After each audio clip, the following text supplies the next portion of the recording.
Delight IAS पर आप सभी का एक बार फिर से बहुत बहुत स्वागत है। प्रीलिम्स 2023 के लिए हम लोग 36 महीने के करंट अफेयर को कवर करने की कोशिश कर रहे हैं, है ना। और ये मई 2020 से लेकर मई 2023 तक का करंट अफेयर होगा। आपको पता है यूपीएससी का जो प्रीलिम्स का एग्जामिनेशन है वो 28 मई को है ना। और मैंने आप लोगों से ये बोला भी है कि 20 मई तक, लगभग 20 मई तक सारी वीडियो इस प्रोग्राम की पब्लिश हो जाएंगी, है ना। तो इसमें क्या है, देखो हम लोग बहुत बार मैं आप लोगों को बता चुका हूँ कि देखो यूपीएससी कंटेम्प्रेरी करंट अफेयर पर ज़्यादा फोकस कर रहा है, तो हम लोग कुछ भी नहीं छोड़ रहे हैं। ये सिर्फ करंट अफेयर नहीं है। अगर आप लोगों ने प्रीवियस वीडियोस देखी होंगी, अब अभी तक लगभग इसमें 8 वीडियोस आ चुकी हैं। 4 वीडियो जो हैं वो पॉलिटी की हैं और 4 वीडियो जो हैं आपकी आईआर की हैं। आपने देखा होगा उसमें कि करंट अफेयर के नाम पर मैक्सिमम हम लोगों ने क्या कवर किया है, स्टैटिक पोर्शन को, है ना। स्टैटिक पोर्शन, वो स्टैटिक पोर्शन जो करंट अफेयर में न्यूज़ में था, उससे जुड़ी हुई जो बेसिक चीज़ें हैं वो हम लोगों ने बहुत ही आसान भाषा में समझी हैं। अगर आप लोगों ने वो वीडियोस देखी होंगी तो आप लोगों को ये बात बहुत अच्छे से समझ में आ गई होगी। लेकिन बात क्या है ना कि बहुत सारे बच्चे ये भी पूछते हैं कि 36 महीने ही क्यों। मैंने आपको बोला ना कि यूपीएससी अब कंटेम्प्रेरी करंट अफेयर पर ज़्यादा फोकस कर रहा है। देखो बच्चों, डायरेक्ट और इनडायरेक्ट करंट अफेयर को मिलाकर अगर आप प्रश्न देखोगे ना, तो 20 से 22 करंट अफेयर के प्रश्न यूपीएससी पूछता है ना। और ये जो डायरेक्ट इनडायरेक्ट करंट अफेयर का रेशियो है ना, तो जिसमें आप एक चीज़ देखोगे कि प्रीवियस ईयर का करंट अफेयर 4-5 क्वेश्चन ही होते हैं, है ना। बाकी जो प्रश्न होते हैं वो directly indirectly contemporary current affair से लिए गए होते हैं, है ना। बेसिक चीज़ें वो होती हैं जो न्यूज़ में रहती हैं पिछले 2-3 सालों में। इसको मिलाकर अगर पूरा रेशियो देखोगे तो 20 से 22 प्रश्न है, और अगर 20 से 22 प्रश्न आप सही करते हो सभी के सभी, तो आपके 40 नंबर इंक्रीज होते हैं और 40 नंबर कम नहीं होते हैं।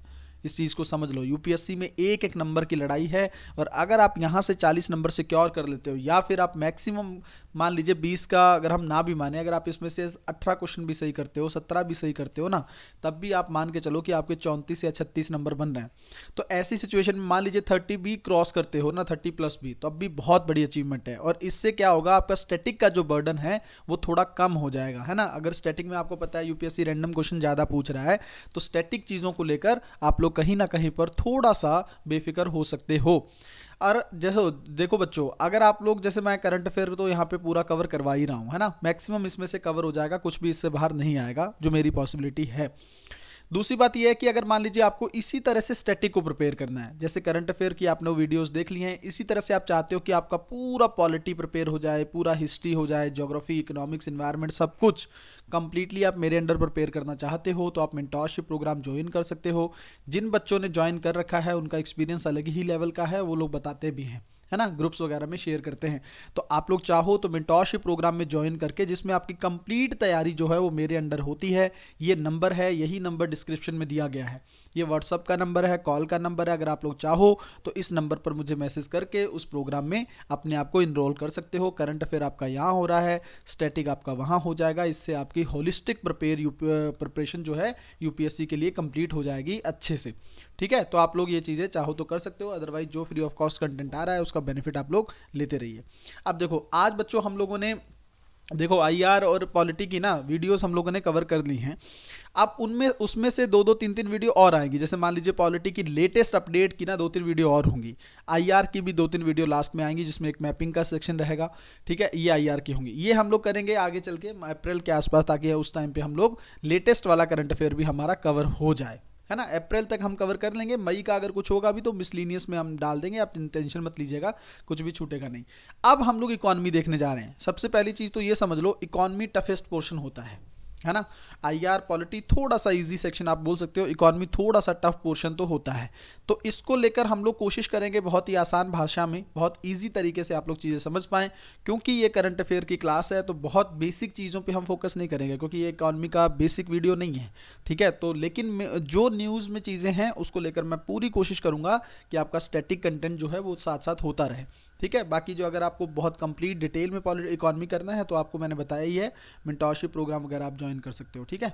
जल्दी से भाई आज की वीडियो हम लोग शुरू करते हैं। देखो बच्चों, सबसे पहले ये देखो, गवर्नमेंट डेब्ट जो होता है, ठीक है ना, सरकार का जो ऋण है वो कितने टाइप का होता है, इसको थोड़ा देख लो। यूपीएससी का बहुत फेवरेट एरिया है ये। देखो, एक होता है पब्लिक डेब्ट, गवर्नमेंट का एक सार्वजनिक ऋण होता है, पब्लिक डेब्ट होता है। दूसरा होता है आपका अदर लाइबिलिटीज, अदर लाइबिलिटीज, ठीक है, अब ध्यान से समझ लो, मैं समझा दूंगा यहाँ पे। ठीक है, बस थोड़ा सा इसका ना हमें क्लासिफिकेशन पता होना चाहिए। ये दो तरह का होता है गवर्नमेंट डेब्ट, पहला पब्लिक डेब्ट होता है, दूसरा अदर लायबिलिटीज होता है। पब्लिक डेब्ट में क्या क्या चीजें आती हैं, देखो एक तो होता है पब्लिक डेब्ट में, देखो पब्लिक डेब्ट क्या है, सार्वजनिक देयता है जो सरकार ने लोगों से ली है या सरकार को वापस करना है ना, ऐसी चीजों को देखो। ये कौन कौन से हैं, एक तो ये होगा आंतरिक, इंटरनल जिसको बोलते हैं, एक होगा बाह्य, मतलब ऐसा ऋण जो आंतरिक स्रोतों से लिया गया हो देश के भीतर ही, ऐसा सा ऋण जो देश के बाहर के स्रोतों से लिया गया हो, है ना, एक्सटर्नल जिसको बोल सकते हैं। अब ये दो चीजें हैं। अब जो आंतरिक ऋण है ना, इसके दो टाइप हैं, एक तो वो है जो मार्केटेबल है, ठीक है, जिसकी मार्केटिंग करती है गवर्नमेंट, ठीक है, एक तो है मार्केटेबल और दूसरा जो है नॉन मार्केटेबल है। ठीक है, ये क्लासिफिकेशन है, थोड़ा सा याद रखना, दिक्कत नहीं आनी चाहिए इसमें। ठीक है, तो मार्केटेबल में अगर आप देखोगे, अगर मार्केटेबल में देखोगे, मैंने क्या बोला, इसकी मार्केटिंग करती है गवर्नमेंट, मतलब ऐसी गवर्नमेंट की जो सिक्योरिटीज है, ठीक है, गवर्नमेंट की सिक्योरिटी, जैसे टी बिल्स वगैरह गवर्नमेंट इशू करती है ना, ट्रेजरी बिल्स वगैरह, वो सब है, क्योंकि वो इशू किए जाते हैं, पब्लिक उनका मार्केटिंग की जाती है, तब जाकर लोग उसको खरीदते हैं। नॉन मार्केटेबल वो है जो कहीं ना कहीं पर सरकार जो है, जिसकी इतनी ज़्यादा मार्केटिंग ना भी करती हो और जिसका जो तरीका है वो थोड़ा सा इनसे डिफरेंट होता है। जैसे अगर आप लोगों ने नेशनल स्मॉल सेविंग फंड्स के बारे में सुना होगा, ठीक है, ये पोस्ट ऑफिस वगैरह में इसमें आप इन्वेस्टमेंट कर सकते हो। इस तरह की जो आपके जो फंड्स होते हैं, ठीक है, या फिर इंटरनेशनल फाइनेंशियल इंस्टीट्यूशन से सरकार ने अगर कोई ऋण लिया है या कुछ इस तरह का है, तो वो जो है इसमें आएगा। ठीक है, इंटरनेशनल फाइनेंशियल इंस्टीट्यूशन जैसे कौन, इंटरनेशनल मॉनेटरी फंड, जैसे कौन, वर्ल्ड बैंक।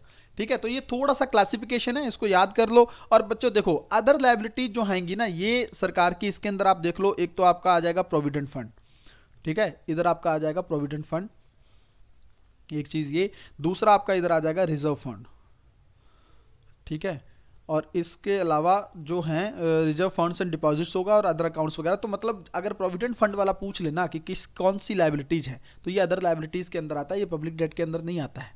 ठीक है, तो ये दोनों चीजें आप लोगों को हल्का सा एक आइडिया होना चाहिए, इसमें ज्यादा दिक्कत होनी नहीं चाहिए आप लोगों को, बस थोड़ा क्लासिफिकेशन बताना जरूरी था, इसलिए मैंने बता दिया।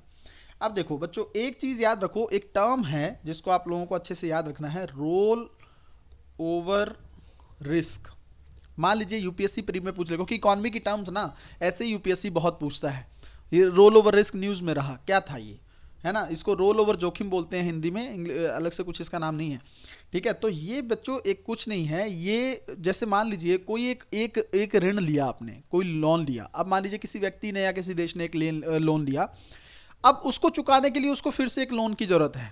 ठीक है, एक नया लोन चाहिए, ये आपका लोन फर्स्ट है, ये लोन सेकंड है, तो ये ऋणों के रीफाइनेंसिंग से संबंधित एक टर्म है, बस इतना याद रखो, इतना याद रखो, ये रीफाइनेंसिंग ऑफ डेब्ट से रिलेटेड, रीफाइनेंसिंग ऑफ डेब्ट से रिलेटेड एक टर्म है, एक अवधारणा है। ठीक है, रीफाइनेंसिंग ऑफ डेब्ट से संबंधित एक जोखिम है। ठीक है, रिस्क लिखा हुआ है ना एक। ठीक है, अगर आप देखेंगे देखो, इसका एक सिद्धांत है, इसका सिद्धांत ये है कि जो मैच्योरिटी पीरियड होता है, मैच्योरिटी पीरियड क्या इसको बोलते हैं पता है, जैसे परिपक्वता अवधि हिंदी में बोलते हैं इसको, मैच्योरिटी पीरियड जो है, जैसे मान लीजिए किसी लोन को कब तक देना है, ये हम कहते हैं ना कि ये 3 महीने का लोन है या 6 महीने का लोन है, देखो ये मैच्योरिटी पीरियड से जुड़ा हुआ जोखिम होता है ये। देखो जितनी मैच्योरिटी पीरियड जो है, अवधि जो है वो कम होगी ना, उतना ही जोखिम अधिक होगा, बस ये याद रख लो। इसका कोई स्टेटमेंट का कोई ऐसा वो नहीं है कि समझने के लिए बहुत ज़्यादा वर्क करना है। एक तो प्रश्न पूछेगा तो ये पूछेगा रोल ओवर रिस्क है क्या, पहली चीज़ पता होना चाहिए क्या है ये, रीफाइनेंसिंग और डेब्ट से संबंधित जोखिम है, मुझे लगता है इससे ज़्यादा नहीं पूछेगा। मान लीजिए स्टेटमेंट एक और डाल दे तो उसमें वो ये पूछ लेगा कि अगर इसकी मैच्योरिटी पीरियड मान लीजिए जितना कम होगा उतना ही जोखिम जो है इसका अधिक होगा, उतना ही जोखिम इसका अधिक होगा, तो ये स्टेटमेंट सही है या गलत है, तो सही हो जाएगा। ठीक है ना, मैच्योरिटी पीरियड अगर कम होगा, जो मैंने यहां पर लिखा हुआ है, उतना ही इसका जोखिम जो है वो ज़्यादा होगा। बस इसको इस तरह से थोड़ा सा याद करके रख लीजिएगा, क्योंकि पूछ ले, मैं नहीं चाहता कोई भी चीज़ हमारी छूटे। ठीक है, देखो अब जैसे ऋण की हम लोग बात कर रहे थे, एक दो फैक्ट हैं इसमें लेकर यूपीएससी ने सवाल पूछ भी चुका है, फिर भी याद रख लो ताकि आप लोगों को चीज़ें क्लियर रहें। देखो एक तो ये है कि जो अधिकांश सरकारी ऋण है ना, अधिकांश जो है सरकारी ऋण है वो ना स्थायी इंटरेस्ट रेट पर लिया गया है, फिक्स्ड इंटरेस्ट रेट जो है। ठीक है, फिक्स्ड इंटरेस्ट, ये याद रखो, ये यूपीएससी ऐसे पूछता है प्री में प्रश्न। ठीक है, अस्थायी या स्थायी, ठीक है, या पूछेगा अस्थाई है या स्थायी ऋण पर है। तो आपको यहां पर देखना है कि ये स्थायी ब्याज दरों पर ज्यादातर ऋण लिए गए हैं। ये एक स्टेटमेंट है, इसको लिख के रख लेना, प्री में अगर पूछता है गलती नहीं होनी चाहिए। अधिकांश सरकारी ऋण जो है स्थायी ब्याज दरों पर लिया गया है, पहली चीज तो ये। दूसरी चीज ये है, जो अगर यूपीएससी पूछ ले कि क्या भारत ने जो ऋण लिया है उसमें किसका पोर्शन ज्यादा है, इंटरनल का या एक्सटर्नल का। अभी मैंने आपको पढ़ाई दोनों, है ना। इंटरनल का पोर्शन ज्यादा है या एक्सटर्नल का पोर्शन ज्यादा है। एक्सटर्नल मतलब बाहरी देशों से या जो मैंने बताया ना आपको अंतर्राष्ट्रीय संस्थानों, उनसे लिया गया ऋण का पोर्शन ज्यादा है या आंतरिक संस्थानों से लिया गया, जैसे मान लीजिए प्राइवेट सेक्टर से ले लिया या लोगों का देयता होती है उससे ले लिया, वो सब चीजें हैं। तो अगर आप देखोगे ना तो इसका पोर्शन ज्यादा है। ये यूपीएससी प्रीलिम्स में एक बार पूछ चुका है, किसका पोर्शन ज्यादा है। उसमें शायद बाह्य लिखा हुआ था, उल्टा कर दिया था स्टेटमेंट को कि बाह्य ऋणों का जोखिम जो है अंश जो है, बाह्य ऋणों का जो अंश है वो ज्यादा है। भारत के जो सरकारी जो ऋण है अधिकांश वो बाह्य तरीके से लिया गया, ऐसा नहीं है। आप सोच के देखो, सरकार ऐसा कर सकती है क्या? बाह्य ऋण अगर ज्यादा लेंगे तो फिर से वही दिक्कत नहीं हो जाएगी जो ब्रिटेन से हम लोगों ने 200 साल झेली हैं चीजें। तो हमें आज तक भी उस चीज से हम निकल नहीं पाए। हालांकि इसको लेकर भी बहस चलती रहती है कि हमें ज्यादा ऋण लेना चाहिए बाहरी देशों से, संस्थानों से, ताकि हमारा डेवलपमेंट वर्क ज्यादा तेजी से चल सके। बट ठीक है, वो बहस अलग है। अभी के लिए हमें यह पता होना चाहिए कि ज्यादा जो हमारा ऋण है वो आंतरिक स्तरों पर या आंतरिक स्रोतों से लिया गया है। ठीक है, ये प्रश्न प्रीवियस ईयर में आप चाहो तो देख सकते हो, शायद 3-4 साल पहले ये प्रश्न पूछा था यूपीएससी ने। अगर इसके अलावा कोई चीज़ें हैं तो वो मैं आप लोगों को बता देता हूँ ऋण में, वरना उसके अलावा हम लोगों ने मैक्सिमम चीज़ें कर ली हैं। ठीक है, देखो बच्चों, एक ना न्यूज़ पे रहते हैं दो चीज़ें। ठीक है, हालांकि है बेसिक पोर्शन ही। क्या हो रहा है, देखो क्या है ना, सरकार जो है ना, दो चीज़ें हैं। एक तो है सेस, ठीक है, एक है सरप्लस, इसको बोलते हैं सरचार्ज। ठीक है, सरचार्ज। ठीक है, ये है उपकर, इसको हिंदी में बोलते हैं उपकर, इसको बोलते हैं अधिशेष। ठीक है, अधिशेष नहीं अधिभार, तो गलती हो रही है आज, कुछ ना कुछ सरप्लस मेरे दिमाग में बह रहा है। ये है अधिभार। ठीक है, हिंदी में इसको बोलते हैं अधिभार और हिंदी में इसको बोलते हैं उपकर। ठीक है, थोड़ा सा क्योंकि ये न्यूज में रहता है बहुत ज्यादा, है ना। और इसको लेकर दिक्कत क्या, मैं आपको बताता हूं। देखो, ये ना अस्थायी प्रकृति के कर हैं। ठीक है, दोनों टैक्स हैं, दोनों ही टैक्स हैं, बट दोनों में थोड़ा माइन्यूट डिफरेंस है। डिफरेंस क्या है, देखो एक कॉमन चीज समझ लो पहले, इनकी प्रकृति जो है ना अस्थायी है, मतलब कभी कभार लगाया जाना चाहिए ये। बट सरकार क्या कर रही है ना, अभी तक सरकार ने लगभग एक हिसाब से इसको क्या कर दिया, स्थायी। इससे ना राज्यों को दिक्कत है। क्यों दिक्कत है? क्योंकि इनका हिस्सा ना राज्यों को नहीं मिलता है। मैं आपको दोनों का डिफरेंस जब बताऊंगा आपको चीजें क्लियर हो जाएंगी कि राज्य सरकारें क्यों सरकार से दिक्कत में रहती हैं, सेंटर से इसको लेकर। पहली चीज समझो, देखो पहले तो मैंने आपको बताया दोनों की प्रकृति अस्थायी। अब उपकर के बारे में समझो। देखो ये भी एक इस तरह का टैक्स है, एक इस तरह का टैक्स है जो बच्चों क्या होता है, किसी विशिष्ट उद्देश्य के लिए लगाया गया है। मैं आपको एग्जांपल भी दूंगा, परेशान मत होइए। विशिष्ट उद्देश्य के लिए लगाया जाने वाला कर, लिख लीजिएगा पूरा स्टेटमेंट। विशिष्ट उद्देश्य के लिए, विशिष्ट उद्देश्य मान लीजिए जैसे एग्जाम्पल के तौर पर हमारे पे क्या लगता है, एजुकेशन सेस लगता है, शिक्षा कर, शिक्षा में सुधार के लिए, है ना। शिक्षा में सुधार के लिए जिस तरह से एक लगा जाता है, जैसे मान लीजिए आप दूसरा एग्जांपल देख लीजिए, सरकार ने एक उपकर लगाया था, स्वच्छ भारत उपकर। ये किसके लिए था? सफाई के लिए। ठीक है, तो ये इसमें उद्देश्य दिखा ना, क्या स्पेसिफिक उद्देश्य? शिक्षा है, इसमें स्पेसिफिक उद्देश्य है स्वच्छ भारत करना है। बट जो सरप्लस ये सरचार्ज है, इसमें कोई विशिष्ट उद्देश्य नहीं होता है। ये सरकार के विवेक पर निर्भर करता है, सेंट्रल गवर्नमेंट के विवेक पर कि उसका इस्तेमाल क्या करती है। ये भी टैक्स ऑन टैक्स है। ठीक है, ये मुख्य मान लीजिए आपकी इनकम जो है, जैसे मान लीजिए अगर आप इसका एग्जाम्पल के फॉर्म में इसको समझना चाहेंगे, ठीक है, जैसे मान लीजिए सरकार ये बोल देगी कि अगर आपकी इनकम जो है 50 लाख से ऊपर है आय, तो फिर आपका जो टैक्स निकला, मान लीजिए इस पे टैक्स निकला 5%, तो जो वो अमाउंट आई ना उस पे फिर से सरकार कुछ ना कुछ रेट में, मान लीजिए 10% आपका सरचार्ज लगा रही है, तो और टैक्स लगा देगी। किस पे? ये टैक्स ऑन टैक्स है। मतलब जो टैक्स निकला ना आपका, मान लीजिए इस पर 5% टैक्स निकला, मान लीजिए ये इनकम टैक्स है। ठीक है, थोड़ा देख लो, फिर से आसानी से समझा देता हूं। देखो 50 लाख मान लीजिए आए हैं, तो उसका 5% इनकम टैक्स आ गया। ठीक है, 5% कितना हुआ? मान लीजिए 5 लाख हुआ। ठीक है, तो 5 लाख आप देखेंगे इसके अंदर मान लीजिए आ गया, है ना। 5% कितना हो गया इसका? 50 लाख का 5 लाख हो गया। अब 5 लाख पे जो टैक्स बनेगा ना 10%, ये टैक्स पे लग रहा है, इस पे नहीं लग रहा है, इस अमाउंट पे, इस पे लग रहा है। तो ये क्या है? ये आपका सरचार्ज हो जाएगा। ठीक है, ये सच्चाई है। अब देखो, एक तो इसमें विवेक, इसमें कोई विशेष उद्देश्य नहीं था। ये डिफरेंस याद रखना, दो चीज माइन्यूट डिफरेंस है बट याद रहने चाहिए। पहला ये विशिष्ट उद्देश्य के लिए, ये विवेक पर डिपेंड करता है। ये स्पेसिफिक इसके एग्जांपल ये हैं, इसका एग्जांपल आप लोगों ने देख लिया। दूसरा, दोनों की प्रकृति अस्थायी है, लेकिन सरकार ने क्या किया ना, लगातार सेस लगाते जा रही है, लगातार सरचार्ज लगाते जा रही है। और सबसे इंपॉर्टेंट चीज जो इनका एक कॉमन फैक्टर एक और है, एक तो ये कॉमन फैक्टर है कि ये अस्थायी है, दूसरा कॉमन फैक्टर ये है कि ये राज्यों से साझा नहीं किए जाते। राज्यों से साझा मतलब मान लीजिए सरकार ने कितना भी वो लिया हो ना, उपकर लिया हो, वो राज्यों से साझा नहीं किया जाएगा। ठीक है, तो राज्यों से अगर साझा नहीं किया जाएगा, इसका मतलब क्या है, इसका मतलब राज्यों को दिक्कत होगी। तो यही तो दिक्कत है राज्यों को। वो बोलते हैं कि भाई आपने ये लगाए जा रहे हैं, आप टैक्स हमसे शेयर भी नहीं कर रहे हैं। ठीक है, तो ये कहीं ना कहीं पर इसकी दिक्कत है। थोड़ा सा बेसिक डिफरेंस मैंने आप लोगों को अच्छे से समझा दिया है, आप लोगों को गलती होने की संभावना नहीं होनी चाहिए। बच्चों एक टर्म है क्राउडिंग आउट इफेक्ट। ये यूपीएससी पूछ चुका है एक बार प्रीलिम्स में। क्राउडिंग आउट इफेक्ट किसको बोलते हैं, प्रभाव लिख लो हिंदी में। देखो ये कुछ नहीं है, मैं आपको एक चीज कहूं, देखो ध्यान से समझो। मान लीजिए जैसे मार्केट में अवेलेबल है 100 रुपए का इतना लोन जो है आपको, आप ले सकते हो, चाहे वो प्राइवेट सेक्टर है या गवर्नमेंट सेक्टर है। मान लीजिए सरकार इसमें से ज्यादा लेने लगे, जैसे मान लीजिए अगर तो 50-50 है तो ठीक है मान लीजिए। अब मान लीजिए सरकार इसमें से 60% जो लोन है सरकार लेने लगे, ठीक है, तो बाकी प्राइवेट सेक्टर के लिए कितना बचेगा, 40% ना, वही तो निजी क्षेत्र ले सकता है वो लोन। तो अब ये देखो यही चीज है, अगर सरकार जो है सार्वजनिक ऋण में या बाजार के ऋण में सरकार अपना हिस्सा बढ़ाती है ना, सरकार ज्यादा लोन लेने लगती है, तो उस सिचुएशन में प्राइवेट सेक्टर के लिए लोन की संख्या जो है या राशि जो है वो कम पड़ जाती है। इसको बोलते हैं, क्या बोलते हैं, क्राउडिंग आउट इफेक्ट। बस इतना सा टर्म है, याद रखिएगा। जिसको दिक्कत आई है वो रिपीट करके वीडियो को सुन ले भाई। ठीक है, ये टर्म कई बार आ चुका है न्यूज़ में और यूपीएससी पूछ भी चुका है इसको लेकर प्रश्न, तो फिर मुझे नहीं लगता है दिक्कत होनी चाहिए।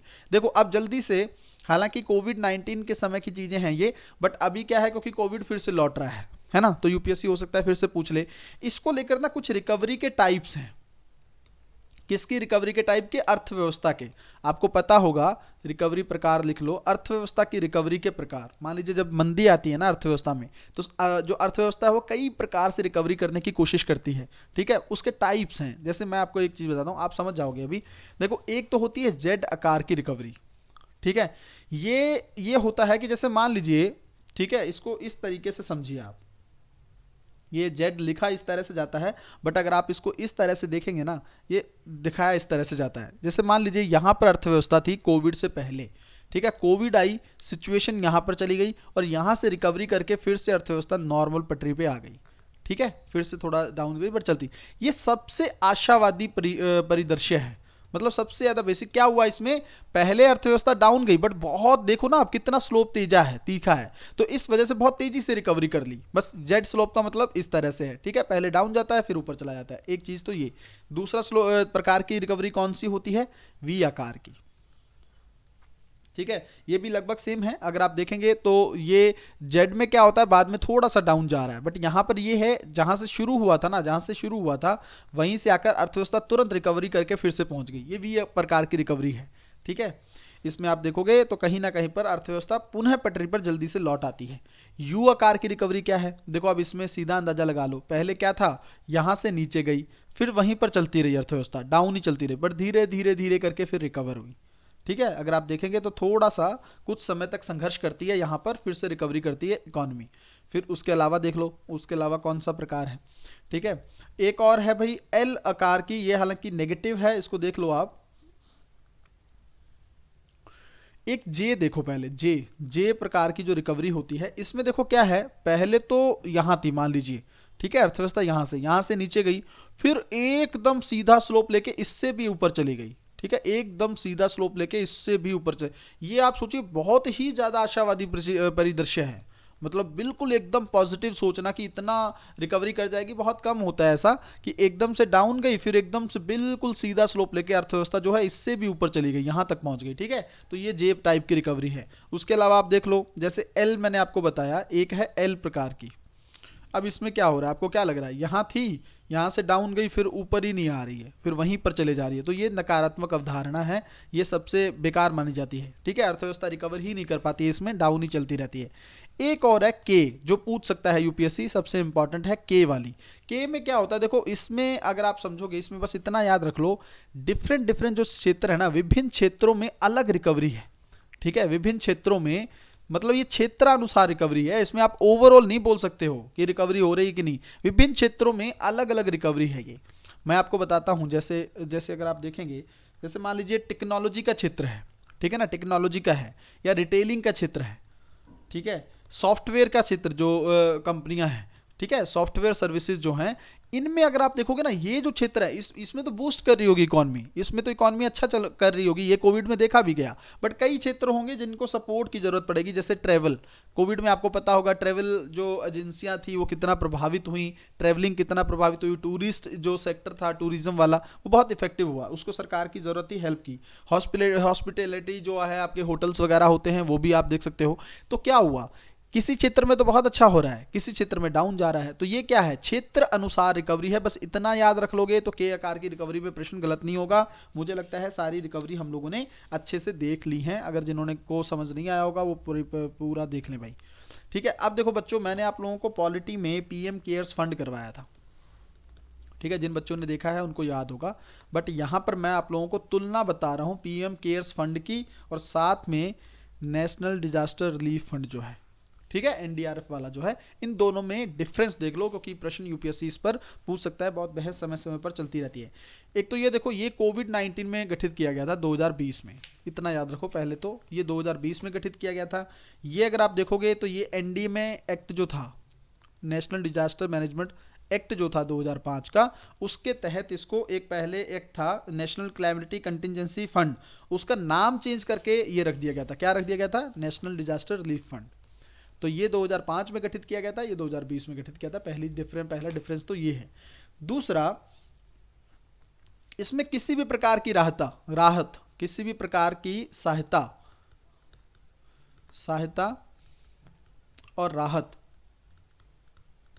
ठीक है ना। जैसे मान लीजिए आप लोगों को पता होगा कि स्वास्थ्य देखभाल के लिए हम लोगों ने कोविड में इस्तेमाल किया इसमें, ठीक है ना, स्वास्थ्य किट वगैरह के लिए इसका इस्तेमाल किया, या फिर मेडिसिन वगैरह के लिए हम लोगों ने इस्तेमाल किया। तो कोई भी प्रकार की हेल्प दी जा सकती है इसके तहत, कोविड-19 के तहत। दूसरा, इसमें अगर आप देखोगे तो किसी भी खतरनाक आपदा, ठीक है, ये वैसे भी डिजास्टर मैनेजमेंट से रिलेटेड है ना, तो खतरनाक आपदा से संबंधित इसमें क्या दी जाती है, राहत। इस लोन से, इस फंड से राहत प्रदान की जाती है। दो डिफरेंस आप लोगों को पता चल चुके हैं। तीसरी चीज, इसमें पीएम जो हैं वो पदेन अध्यक्ष हैं, मैंने आपको वो पॉलिटी की क्लास में भी बताया था, ठीक है। और ट्रस्टी कौन है, रक्षा मंत्री हैं, गृह मंत्री हैं, वित्त मंत्री हैं, इसके पदेन ट्रस्टी हैं, ठीक है। अगर बस मेन याद रख लो, पीएम इसके जो है पदेन अध्यक्ष हैं। इधर अगर आप देखोगे तो इस निधि का जो प्रबंधन है, जो फंड है इसका, केंद्र सरकार द्वारा किया जाता है, ठीक है। मैनेजमेंट जो है इसकी केंद्र द्वारा की जाती है, केंद्र सरकार। तो ये यहाँ पर डिफरेंस आप लोगों को पता चल गया। और देखो इसमें क्या होता है, जो कृषि और सहकारिता विभाग है ना, जैसे क्या है, जो एग्रीकल्चर मिनिस्ट्री है, ठीक है, कृषि मंत्रालय जो है उसके तहत एक विभाग है, अगर आप लोगों ने सुना होगा उसके बारे में, उसको बोलते हैं कृषि और सहकारिता विभाग। वो विभाग ना ये चेक करता है कि भाई देखो, जैसे आपदाएं हैं, आपदाएं कौन सी, जैसे सूखा है ना, चक्रवात, ठीक है, सुनामी, बाढ़, इनमें वो ये चेक करता है कि कहां पर कितनी हेल्प करने की जरूरत है, कितना नुकसान हुआ है कहां पर। कौन चेक करता है, कृषि और सहकारिता विभाग। किसके तहत, जो आपकी कृषि मंत्रालय के तहत वो वर्क करता है, ठीक है, वो निगरानी करता है। अन्य आपदाएं कई प्रकार की हो जाएं, जैसे मान लीजिए कोई परमाणु आपदा हो गई, या कुछ अलग तरीके की आपदा हो गई जो इनमें नहीं आती है, उसमें उसका जो निगरानी है वो करेगा होम मिनिस्ट्री, गृह मंत्रालय, ठीक है, इसकी गृह मंत्रालय करेगा। और यहां पर मैंने आप लोगों को चीजें बता दी हैं। देखो ये कौन आपदाओं को लेकर ये रिकवरी करेगा, बताएगा, मतलब निगरानी करेगा कि किसको कितना पैसा देने की, हेल्प करने की जरूरत है। एक चीज ये है, ये पूर्णतः स्वैच्छिक अंशदान से निर्मित है, ठीक है ना, स्वैच्छिक अंशदान है इसमें बजट से कोई लेना देना नहीं है, बजट से कुछ भी ये लोग नहीं करते। बट यहाँ पर आप देखोगे तो बजट में इसके लेकर थोड़ा सा अनुमोदन वो किया जाता है, प्रावधान किए जाते हैं। और अगर आप देखोगे तो सेस भी लगाया जाता है इसको लेकर, ठीक है, कुछ वस्तुओं पर सेस अभी हम लोगों ने डिस्कस किया ना, किसी स्पेसिफिक उद्देश्य के लिए लगाया जाने वाला कर जो होता है उसको उपकर बोलते हैं, विशेष उद्देश्य होता है। तो उसका प्रावधान इसमें भी किया जाता है और उपकर लगाकर भी इसमें पैसा एकत्रित किया जाता है, क्योंकि जरूरी है देश के लिए, है ना। ये स्वैच्छिक अंशदान है, अपनी मर्जी से आप इसमें योगदान कर सकते हो, आपको कोई रोक नहीं है, ठीक है। एक डिफरेंस और इसमें समझ लो, यहां ऊपर लिख देता हूं 5वें नंबर का, आप नोट कर लीजिएगा। ये एक तो देखो, ये स्वतंत्र लेखा परीक्षक जो होते हैं, ऑडिटर जो होते हैं, स्वतंत्र जो हैं, उनसे इसको जांच करवाई जाती है, ठीक है। और ये जो है इसकी जांच कौन करता है, ऑडिटिंग कौन करता है, कैग करता है, ठीक है। कैग के बारे में आप लोग जानते होंगे, नियंत्रक एवं महालेखा परीक्षक बोलते हैं उसको, ठीक है। संवैधानिक संस्था है। सब कुछ बताने बैठूंगा तो बहुत दिक्कत हो जाएगी भाई, ठीक है। थोड़ा थोड़ा आप लोगों को अगर दिक्कत हो तो गूगल कर लीजिएगा चीजें। मैंने डिफरेंस दोनों का बता दिया है, अब हम लोगों को आगे बढ़ना है जल्दी से, ठीक है। देखो, एक होता है प्रत्यक्ष कर, इसके बारे में समझ लो चीजें क्या हैं। डायरेक्ट टैक्स बोलते हैं इसको। देखो, डायरेक्ट टैक्स वो होता है बच्चों, जो जिस बंदे पे लगाया गया है ना, जिस व्यक्ति पर लगाया गया है, वही उसका भुगतान करता है जाकर, ठीक है। जिस पर आप ये मान लो, जो कराघात और करापात, इसको आप अलग तरीके से बहुत आसान भाषा में समझो, टेक्निकल टर्म्स में मत जाओ। मतलब जिस पर कर लगा है और जिसको कर का भुगतान करना है, एक ही व्यक्ति होता है वो, ठीक है। मतलब इनडायरेक्ट टैक्स में आप क्या देखते हैं, आपको पता है ना, जैसे मान लीजिए आप कोई भी घर का सामान लेने गए, कोई ऑयल लेने गए, कोलगेट लेने गए, कुछ भी ऐसी चीज लेने गए, तो आपको पता है उसमें ऑलरेडी इनडायरेक्ट टैक्स लगा हुआ है। वो अपने लेवल पर इनडायरेक्ट, आप डायरेक्ट तो नहीं पे कर रहे हो ना सरकार को, वो जो बेच रहा है आपको ऑलरेडी उसमें से काट के दे रहा है सरकार को वो, है ना। आपको उसका हाई रेट बताया जा रहा है, उसमें टैक्स इन्वॉल्व होता है। बट यहाँ पर जो इनकम टैक्स जो होता है, जैसे डायरेक्ट टैक्स, उसके अंदर ये है कि भाई आप पे टैक्स लगा है, आप ही को जाकर सबमिट करना है। तो ये डिफरेंस समझ में आ गया, एक चीज तो ये। दूसरा, इसको बोलते हैं प्रगतिशील टैक्स, प्रगतिशील कर है ये, ठीक है। अब आप कहोगे वो क्या होता है, वो इसको बोलते हैं, यूपीएससी पूछ सकता है कि प्रोग्रेसिव टैक्स किसको बोलते हैं।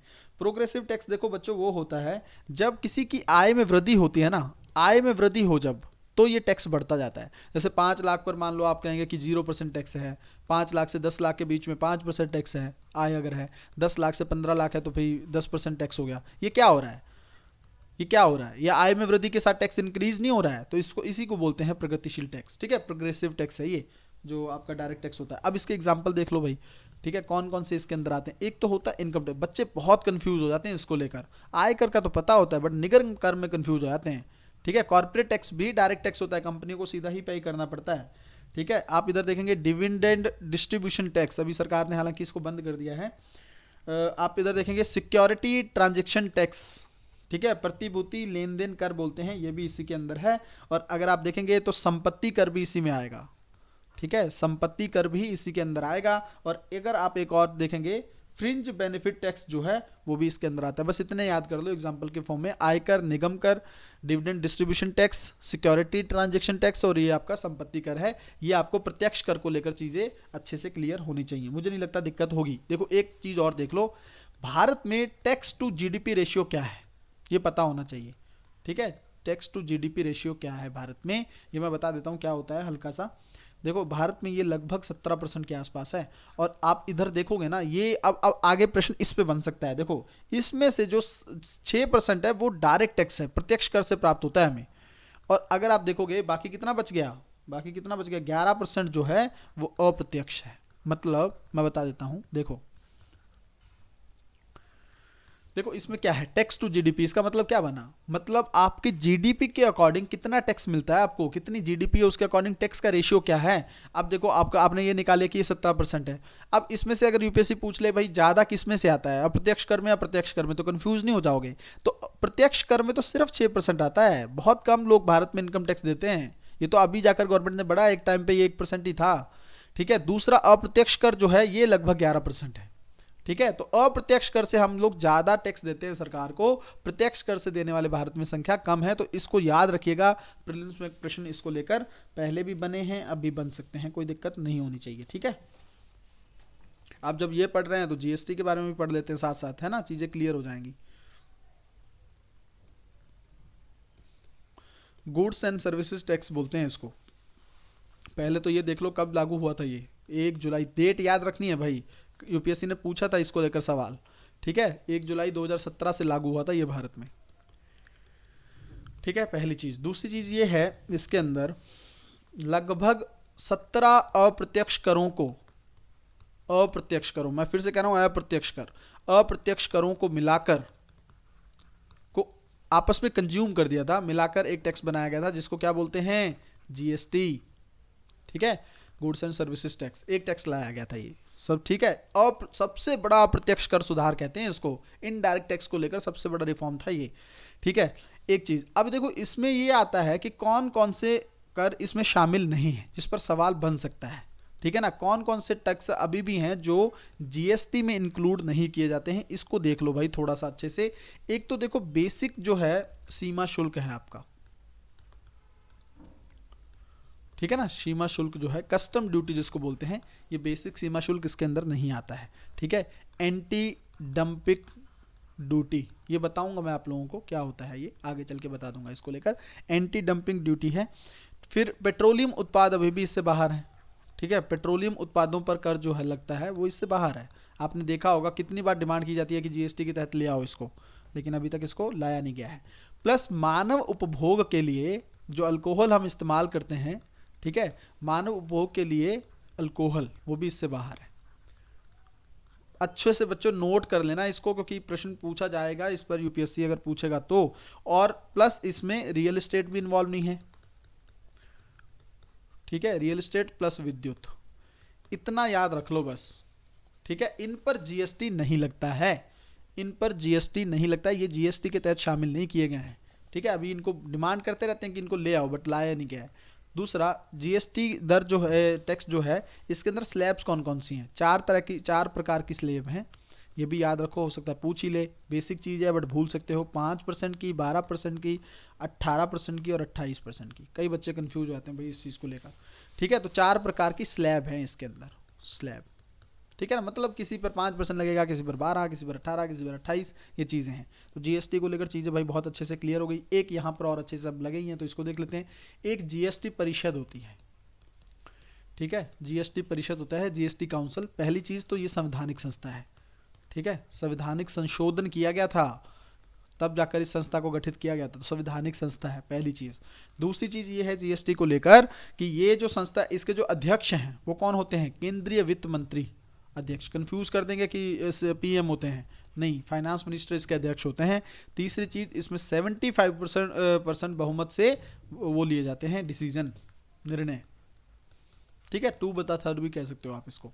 ठीक है, ये चीज़ें क्लियर है भाई, कोई दिक्कत नहीं है इसमें। अध्यक्ष कौन होता है, वित्त मंत्री। संस्था कौन सी है, संवैधानिक, और तभी बनाया गया था इसको जब जीएसटी को लेकर लागू की गई थी चीज़ें। ठीक है, आप लोगों को बहुत अच्छे से चीज़ें पता होनी चाहिए।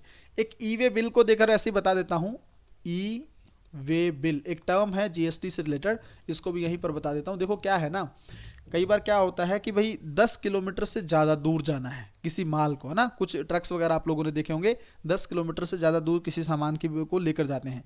तो अगर उनकी जो अमाउंट है, ठीक है, 50,000 से ज़्यादा है, 50,000 रुपये का ज़्यादा का माल है ट्रक के अंदर, और 10 किलोमीटर से ज़्यादा की दूरी तय कर रहा है, तो उनके पास एक ई बिल दस्तावेज होना चाहिए। ठीक है, ई बिल दस्तावेज होना चाहिए, बस इतना याद रखो। ठीक है, जीएसटी से जुड़ा एक टर्म है और कुछ ज़्यादा कुछ इसमें है नहीं। ठीक है, जल्दी से चीज़ें देखते हैं भाई।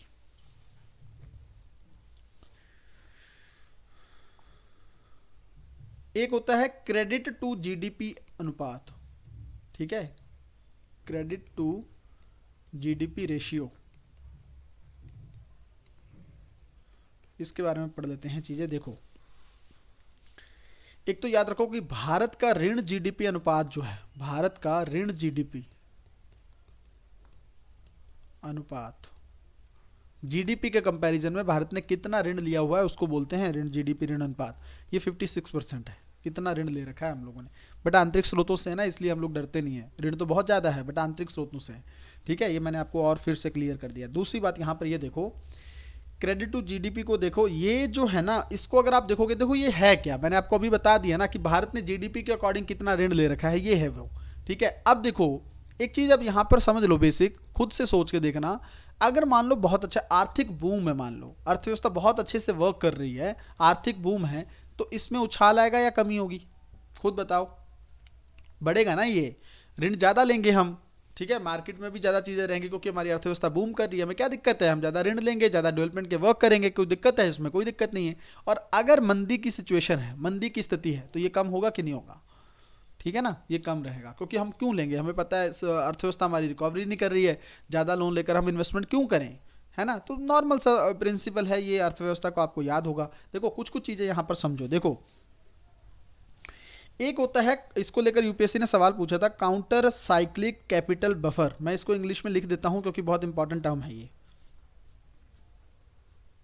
ठीक है, हिंदी या इंग्लिश दोनों में लिख लो आप। काउंटर साइक्लिकल, ठीक है, साइक्लिकल कैपिटल बफर्स। बहुत आसान भाषा में समझ लेंगे भाई, दिक्कत नहीं होनी चाहिए, ठीक है। आपको पता है बफर्स किसको बोलते हैं? बफर्स को अगर आप इंग्लिश में ऐसे नॉर्मली देखोगे ना, आसान भाषा में, ये रिजर्व होते हैं। आपने किसी चीज़ का स्टॉक, जैसे हम लोग कहते हैं ना पब्लिक डिस्ट्रीब्यूशन सिस्टम के लिए हम क्या करते हैं, अनाज का क्या करते हैं, बफर स्टॉक बना के रखते हैं। बफर स्टॉक मतलब उसको रिजर्व करके रखते हैं, बस वैसा ही कुछ है ये। देखो इसमें पता है क्या है, एक तो इसका नाम देख लो, कैपिटल बफर है ये। मतलब पूंजी का कुछ ना कुछ आपको बफर बना के रखना है, ताकि अगर कोई जोखिम की स्थिति आती है ना, तो आपके पास पैसा होना चाहिए, बस वैसा कुछ है। देखो एक ना संस्था है, ठीक है, बेसल 3 नॉर्म्स इशू करती है एक कमेटी, बेसल 3 नॉर्म। इसको लेकर ये यूपीएससी का फेवरेट टॉपिक है, बहुत बार प्रश्न आ चुका है इस पे। बेसल 3 नॉर्म से कई बार तो सीधा पूछा गया है, फिर पूछा गया कौन सी कमेटी इसको इशू करती है, बेसल न्यूज़ में रहता है क्या है, इस तरह के बहुत सारे सवाल बने इस पे, तो पता होना चाहिए बेसल 3। देखो पहली चीज़ तो ये याद रखो, बेसल 3 एक कमेटी है, एक कमेटी है जिसको बोलते हैं BCBS, ठीक है, इसका भी फुल फॉर्म लिख देता हूँ, बेसल कमेटी बोलते हैं इसको, ठीक है, ठीक है, Basel committee on banking supervision, banking supervision, supervision है ये, ठीक है, सुपरविजन, ठीक है। तो Basel committee on banking supervision Basel 3 norms को जारी करती है, पहली चीज तो ये याद रखो। ये कमेटी पता क्या है, एक बैंक है, bank of international settlement, BIS बोलते हैं उसको। ये स्विट्जरलैंड में है, बेसल शहर जो है स्विट्जरलैंड का, ठीक है, बेसल शहर है स्विट्जरलैंड का। यहाँ पर ये कमेटी, इसका हेडक्वार्टर है इस बैंक का, किस बैंक का, बैंक फॉर इंटरनेशनल सेटलमेंट, ठीक है, BIS का। यहीं पर ये कमेटी बैठती है और ये कमेटी इशू करती है बेसल 3 नॉर्म। अब ये नॉर्म्स क्या है इसको समझ लो। देखो कुछ नहीं है ये, मैंने आपको बोला ना कि जब ना ये इसी से रिलेटेड है, क्या है कि मान लीजिए, देखो ना एक चीज़ सोचो, मान लो बैंक है कोई, ठीक है, बैंक से रिलेटेड है इसका, और कुछ नहीं है, खुद ही बैंक है तो उसकी कमेटी है, और क्या है। देखो बैंकों में आपको पता है, बैंक मान लीजिए बैंकों के पास 100 रुपये है, ठीक है, टोटल पूंजी है। अब इसमें ये सारा लोन देते चले जाएं, ठीक है, मान लीजिए आपने जमा कराया, बैंक में जाता रहा, 100 रुपये बना मान लो टोटल, ठीक है, डिपॉजिटर पैसा जमा कर रहे हैं, बैंक के पास 100 रुपये इकट्ठा हो गया, अब ये सारा लोन दिए जा रहे हैं। अब ये मान लीजिए एक दिन किसी दिन लेने आ गए ये लोग जिन्होंने जमा किया था, आप लोग चले गए बैंक में कि हमें पैसा दो, और एक साथ चले गए मान लीजिए, तो ये कहाँ से देगा? अगर इसने सारा ही लोन दे रखा होगा और लोन की रिकवरी नहीं हो रखा होगा मान लीजिए, तो पैसा बैंक के पास कहाँ रहेगा? तो इसकी सुरक्षा के लिए थोड़ा को तो रिजर्व बना के रखना पड़ेगा ना। किस चीज़ के लिए? 2 चीज़ों के लिए। एक तो रिजर्व ये कि अगर मान लीजिए ये लोग आ जाते हैं लेने, तो आप इनको वापस कर सको पैसा। दूसरा ये चीज़ ये है कि कल को कोई भी इमरजेंसी सिचुएशन बन जाती है तो बैंक के पास कुछ तो अपना रिजर्व होना चाहिए आपातकाल के लिए, है ना। तो बस वो चीज़ है, ये जो कमेटी है ये बस इस नॉर्म्स के माध्यम से बताती है कि आपको कितना बफर रखना है, कितनी कैपिटल आपको बचा के रखनी है बैंक में, कितना ये रिजर्व रेशियो रखना है, क्या चीज़ें करना है, ये सब को लेकर कौन बताती है? बेसल 3 नॉर्म्स उससे जुड़े हुए हैं। मुझे लगता है इससे आसान भाषा में मैं आपको नहीं समझा सकता, ठीक है। अब आगे चलते हैं भाई। अब देखो इसको लेकर और अच्छे से एक लोग चीज़ें देख लेते हैं। देखो एक ना इन्वर्टेड ड्यूटी स्ट्रक्चर होता है, ये भी एक टर्म इंपॉर्टेंट है, इन्वर्टेड ड्यूटी स्ट्रक्चर, ठीक है, इन्वर्टेड ड्यूटी स्ट्रक्चर, ये न्यूज़ में रहता है, इसको हिंदी में भी लिख लो, प्रतिकूल शुल्क संरचना। मुझे लगता है इंग्लिश में याद रखा करो ज़्यादातर। इकोनॉमी की टर्म्स जो हैं बच्चों, इकोनॉमी की जो टर्म्स हैं वो इंग्लिश में याद रखोगे ज़्यादा अच्छा रहेगा प्री में, ठीक है। तो इन्वर्टेड ड्यूटी स्ट्रक्चर आप लोगों ने कई बार न्यूज़ में सुना होगा, इसको लेकर समझ लो ये चीज़ें क्या हैं। देखो इसमें कुछ नहीं है, जैसे क्या होता है ना, कई बार क्या है, जैसे मान लो टैक्स जो है, कर जो है ना, वो विनिर्मित उत्पाद जो है, जो तैयार माल है, तैयार उत्पाद है कोई, उस पर ज्यादा ना होकर, तैयार उत्पाद पर ज्यादा ना होकर कच्चे माल पर ज्यादा हो, रॉ मटेरियल पर ज्यादा हो, इनपुट पर ज्यादा हो, ठीक है। होना क्या चाहिए था? होना क्या चाहिए था, तैयार उत्पाद पर टैक्स लगना चाहिए था ना, बट हुआ क्या कि उसका जो रॉ मटेरियल है, जो उसका इनपुट है, उस पर ज़्यादा टैक्स लग रहा है। बस ये तो इन्वर्ट हो गई ना चीज़, होना तो उल्टा चाहिए था ना, बट ये रिवर्स हो गई। तो इसलिए क्या बोलते हैं, कच्चे माल पर ज़्यादा टैक्स लग रहा है। तो फिर होता क्या है ना, लोग क्या करते हैं, कच्चे माल को ना खरीद कर सीधा तैयार उत्पाद खरीदते हैं कि इस पर टैक्स कम देना पड़ेगा, इस पर ज़्यादा टैक्स देना पड़ेगा। ठीक है, तो इससे कई बार ये चीज़ होता है कि देश में प्रोडक्शन नहीं होता है। ठीक है, क्योंकि जो भी है प्रोडक्शन करने वाले लोग हैं, वो कच्चा माल मंगाएंगे, ज़्यादा टैक्स देना पड़ेगा ना उनको। इसलिए बस थोड़ा सा इसको इस तरह से समझ के याद रख लो, दिक्कत नहीं है, इनपुट पर ज़्यादा टैक्स लगता है। ठीक है, एक होता है भाई म्यूचुअल एग्रीमेंट प्रोसीजर, मैप बोलते हैं इसको। ठीक है, फिर से मैं रिपीट कर रहा हूँ, आप लोग लिख लेना। पारस्परिक समझौता प्रक्रिया, हिंदी में बोलते हैं पारस्परिक समझौता प्रक्रिया, और इंग्लिश में बोलते हैं म्यूचुअल एग्रीमेंट प्रोसीजर, और ये मैंने आपकी शॉर्ट फॉर्म डाल दी है। ठीक है, अब ये क्या है, देखो बच्चों, क्या होता है ना, टैक्स ट्रीटी जो होती हैं, ठीक है, टैक्स ट्रीटी, मान लीजिए अमेरिका और भारत के बीच में किसी टैक्स को लेकर ट्रीटी हो गई कि ठीक है, आप इन उत्पादों पर ये टैक्स लगाना, हम आपके उत्पादों पर ये टैक्स लगाएंगे, थोड़ा कम करके लगाएंगे, ये चीज़ें, इसको क्या बोलते हैं, कर संधि। इसी कर संधि के तहत ना, इसी कर संधि के तहत कई बार क्या होता है, टैक्स को लेकर विवाद हो गए, होते ही रहते हैं देशों के बीच में कर विवाद। तो ये लोग कहते हैं कि ठीक है, अपने कोर्ट में नहीं जाएंगे, एक दूसरे के कोर्ट में जाएंगे, बहुत डिले हो जाएगा, आपस में कोई समझौता कर लेते हैं ताकि हम लोग आपस में ही किसी विवाद को निपटा लेंगे देश के स्तर पर, कि ठीक है अपने स्तर पर निपटा लेंगे, कोर्ट में नहीं जाएंगे, जुडिशियल सिस्टम में एंटर नहीं करेंगे। तो उसको लेकर समझौते कर लिए जाते हैं, इसी को बोलते हैं म्यूचुअल, मैंने क्या बोला है, म्यूचुअल एग्रीमेंट प्रोसीजर। ठीक है, तो म्यूचुअल एग्रीमेंट आपस में दोनों सहमति कर ली, पारस्परिक रूप से सहमति करके कर संधि कर ली। ठीक है, इस तरह से चीजें आप याद करके रख लेते हो। अगर पूछ ले यूपीएससी कि म्यूचुअल एग्रीमेंट प्रोसीजर न्यूज में रहता है, क्या है ये, तो याद रखना ये कर समझौता है, बस और कुछ नहीं है। ठीक है, टैक्स विवाद को, कर विवादों के समाधान करने के लिए आपस में एक समझौता है, कर विवाद, टैक्स जो डिस्प्यूट्स होते हैं उनको सॉल्व करने के लिए। ठीक है, अब जल्दी से एक चीज और नोट कर लो भाई, एक रिपोर्ट है, report on trend and progress of banking. ठीक है, report on trend and progress of banking, ये रिपोर्ट जारी कौन करता है, आरबीआई, बस इतना याद रख लो। ठीक है, ये रिपोर्ट कौन जारी करता है, आरबीआई जारी करता है। Report on trend and progress of banking, ये मैंने आप लोगों को बता दिया, ये आरबीआई की रिपोर्ट है, बस इतना याद रख लो। ठीक है, आगे चल के देखते हैं चीज़ें भाई क्या है। देखो बच्चों, एक और टर्म याद रखना, मुझे लगता है इसको लेकर सवाल पूछ चुका है यूपीएससी, रिपीट होगा फिर से सवाल। ठीक है, ईज, अगर पूछ ले यूपीएससी कि ईज सुधार किससे संबंधित है।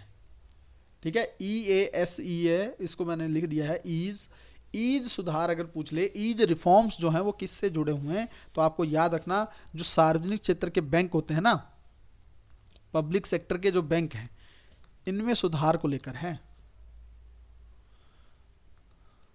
पब्लिक सेक्टर बैंक्स में सुधार से संबंधित, इतना याद रखो, एक तो पहली चीज।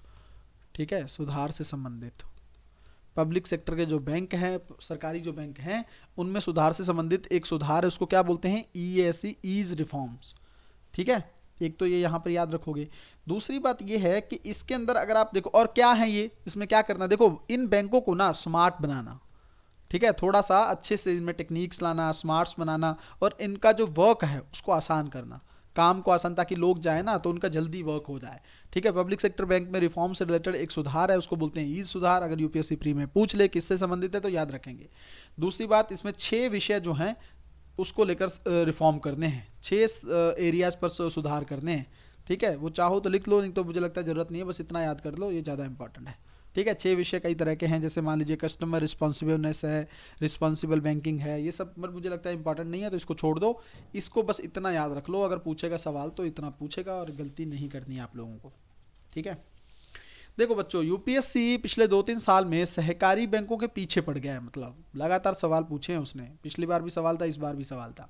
ठीक है, तो सहकारी बैंक जो है हम लोग अच्छे से कर लेते हैं, कोऑपरेटिव बैंक्स जो हैं,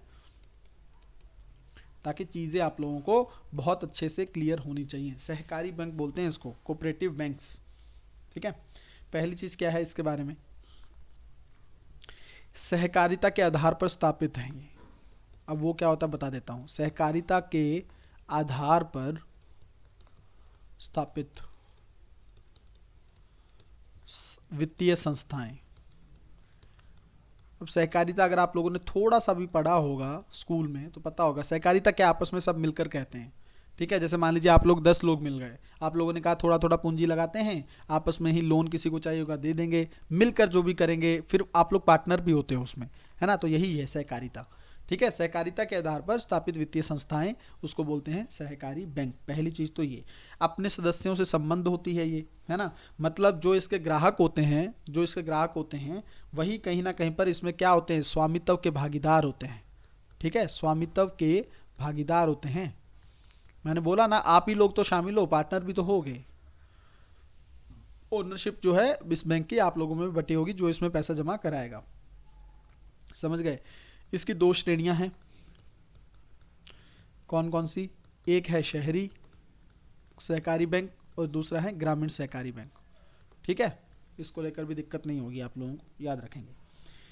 देखो बच्चों, एक चीज समझो, जो राज्यों के सहकारी बैंक होते हैं, ठीक है, जो मान लो अर्बन कोऑपरेटिव जो बैंक है, मैं इसकी बात कर रहा हूँ। शहरी जो बैंक है, एक ग्रामीण बैंक है, 2 तरह के होते हैं। ठीक है, जो शहरी बैंक हैं इसका जो नियमन होता है, जो इसका रेगुलेशन होता है, राज्यों का सहकारी अधिनियम है एक। ठीक है, हर राज्य का अपना होता है, राज्यों का सहकारी अधिनियम है, इसके तहत इनका रेगुलेशन होता है। पहली चीज तो ये याद रखो, जो शहरी सहकारी बैंक है, अर्बन कोऑपरेटिव बैंक्स जो हैं, राज्यों के सहकारी समिति अधिनियम के तहत ये लोग कहीं ना कहीं पर इनका पंजीकरण किया जाता है, पंजीकृत होते हैं ये। ठीक है, एक तो ये याद रखो। दूसरी चीज ये देखो कि जो इनका नियमन है, शहरी जो अर्बन कोऑपरेटिव बैंक्स है इनका नियमन है, आरबीआई भी करता है। ठीक है, दूसरा केंद्र भी करता है।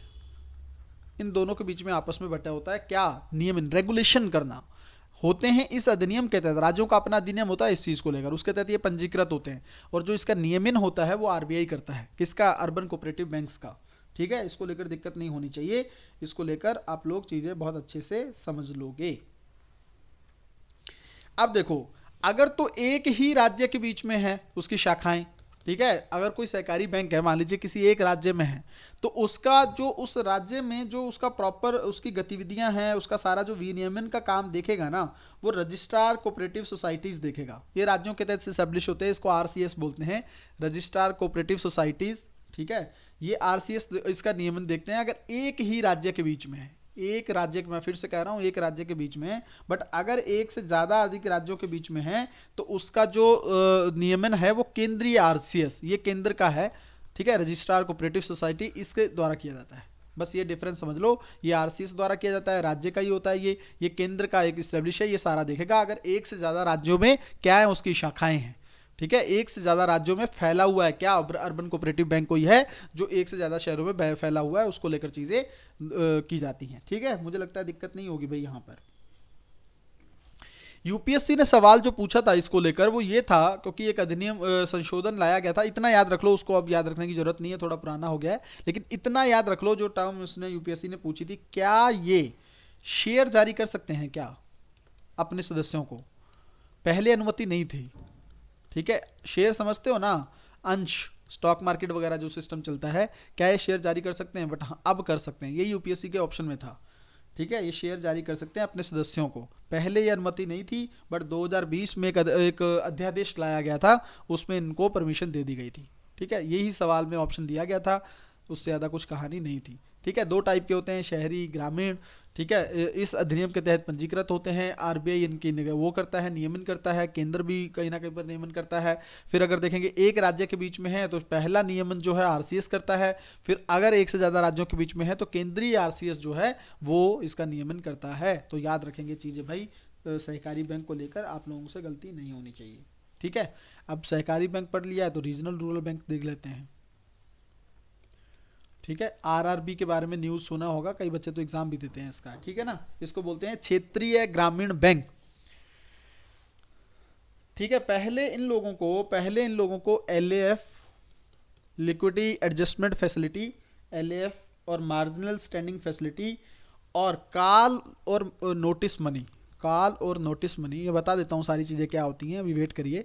इनकी अनुमति पहले नहीं थी, बट बाद में आरबीआई ने इनको भी अनुमति दे दी कि इसके तहत आप लोन ले सकते हो। ये लोन लेने की फैसिलिटी तो है, एलएफ क्या होता है? Reverse repo rate, repo rate. Marginal standing facility क्या होता है? अल्पकालिक लोन लेना आरबीआई से। और कॉल और नोटिस ये 1 दिन के लिए, ये 14 दिन के लिए। बस इतना भी याद रख लोगे तब भी प्रश्न गलत नहीं होगा। और यूपीएससी ने इन सभी पे सवाल पूछ चुका है, इन सभी पे सवाल पूछ चुका है यूपीएससी। तो पहले आरआरबी को लेकर चीजें समझ लेते हैं, ठीक है। आरबीआई को अलाउ, आरआरबी को अलाउ कर दिया है, अब ये सब चीजें कर सकती है वो। अब यहाँ पर देखो ये होते क्या है। पहली चीज इनको स्टैब्लिश कब किया गया था? देखो एक अधिनियम लाया गया था, region RRB act. RRB act अगर पूछ ले क्या ये बैंकिंग सेक्टर एक्ट के तहत जो 1949 का एक्ट है उसके तहत है? नहीं, आरआरबी का अलग से एक्ट है, ठीक है। 1976 इसके तहत इनको स्थापित किया गया था, ठीक है। दूसरी बात ये है, इनका नियमन जो है वो तो करता है आरबीआई, याद रखो। और इनका अगर आप देखोगे इन पर की इनकी जो निगरानी है, डेली जो इनका क्या काम है उसकी निगरानी करता है नाबार्ड, ठीक है। ये बिल्कुल डिफरेंस याद रखो, बिल्कुल एग्जैक्ट चीजें बता रहा हूं जो क्वेश्चन में बनती हैं या बन सकती हैं, उसके अलावा फालतू की चीज यहां पर कुछ भी नहीं बताऊंगा मैं आपको। दूसरी बात, जो इसका स्वामित्व है आरआरबी का, इसमें कैसे बटा हुआ है ये याद रख लो। अगर पूछ ले क्या पूरा आरबीआई मालिक है, क्या पूरा केंद्र मालिक है, कुछ इस तरह का है, नहीं। याद रखेंगे इसमें केंद्र का हिस्सा है 50%, ठीक है। इसमें दूसरा अगर आप देखेंगे, केंद्र देखेंगे तो राज्य का हिस्सा आप देखेंगे 15% है। और अगर आप देखेंगे इसमें जो प्रायोजक स्पॉन्सर बैंक जो है, प्रायोजक बैंक जिसको बोलते हैं, प्रायोजक बैंक जो है, बाकी शेष जो है 35% इसका हिस्सा है। तो अगर यूपीएससी ये पूछ ले कि क्या स्वामित्व पूरा केंद्र के पास है या पूरा राज्य के पास है या पूरा प्रायोजक बैंक के पास है, गलत हो जाएगा, बटा हुआ है। और ये रेशियो भी याद रखना है आरआरबी को लेकर, ठीक है, तो गलती नहीं होगी यहाँ पर। दूसरा, इसको इस्टेब्लिश किया गया था किस एक कार्य समूह था या एक कमेटी मान लो जिसको सिहमन समूह एक था, ग्रुप था, उन्होंने उसकी सिफारिश के आधार पर इसकी स्थापना की गई थी, सिफारिश पर, ठीक है। तो ये भी चीज़ क्लियर होनी चाहिए, ठीक है, इसमें भी कोई दिक्कत नहीं होनी चाहिए, ठीक है। तो थोड़ा बहुत बेसिक। और रीजनल रूरल बैंक है तो काम क्या होगा? ग्रामीण क्षेत्र में ये सब चीज़ें करना, लोन देना, है ना, कृषि, व्यापार, वाणिज्य और उत्पादक गतिविधियों के लिए, विकास के लिए, छोटे किसानों को, बड़े किसानों को ऋण देना, ये सब चीज़ें। क्षेत्रीय असंतुलन को कम करना, ग्रामीण क्षेत्र में रोजगार सृजन गतिविधियों को बढ़ाना, ठीक है। ये सब चीज़ इसके काम नॉर्मल जो बैंकों के होते हैं वो सब चीज़ें इसमें हैं। मैंने आपको ये भी बता दिया, अब इसके लिए ये लोग अलाउ कर दिए गए। अब ये क्या होते हैं इसको देख लो जल्दी जल्दी थोड़ा सा। लिक्विडिटी एडजस्टमेंट फैसिलिटी और ये सब चीज़ें क्या होती हैं ये देख लो। पहली चीज़ तो इसके अंदर ये देख लो, रिजर्व रेपो रेट आती है इसमें और रिवर्स रेपो रेट, ठीक है। सिर्फ 2 तरह की रेट्स इसके अंदर शामिल होती हैं, उसको बोलते हैं लिक्विडिटी एडजस्टमेंट फैसिलिटी। पहली चीज़ तो ये क्लियर होनी चाहिए। अब अगर आप मुझसे थोड़ा सा भी इकोनॉमी आप लोग पढ़े होंगे तो आप लोगों को पता होगा रेपो रेट क्या होता है ना। सरकार जो बैंक हैं वो आरबीआई से लोन ले सकते हैं, यही बात है, आरबीआई से लोन ले सकते हैं बैंक, ठीक है। सिक्योरिटीज की खरीद बिक्री करके ये लोग बैंक आरबीआई से ले सकते हैं लोन, ठीक है। रिवर्स रेपो रेट में क्या करता है, आरबीआई इन बैंकों से लोन लेता है।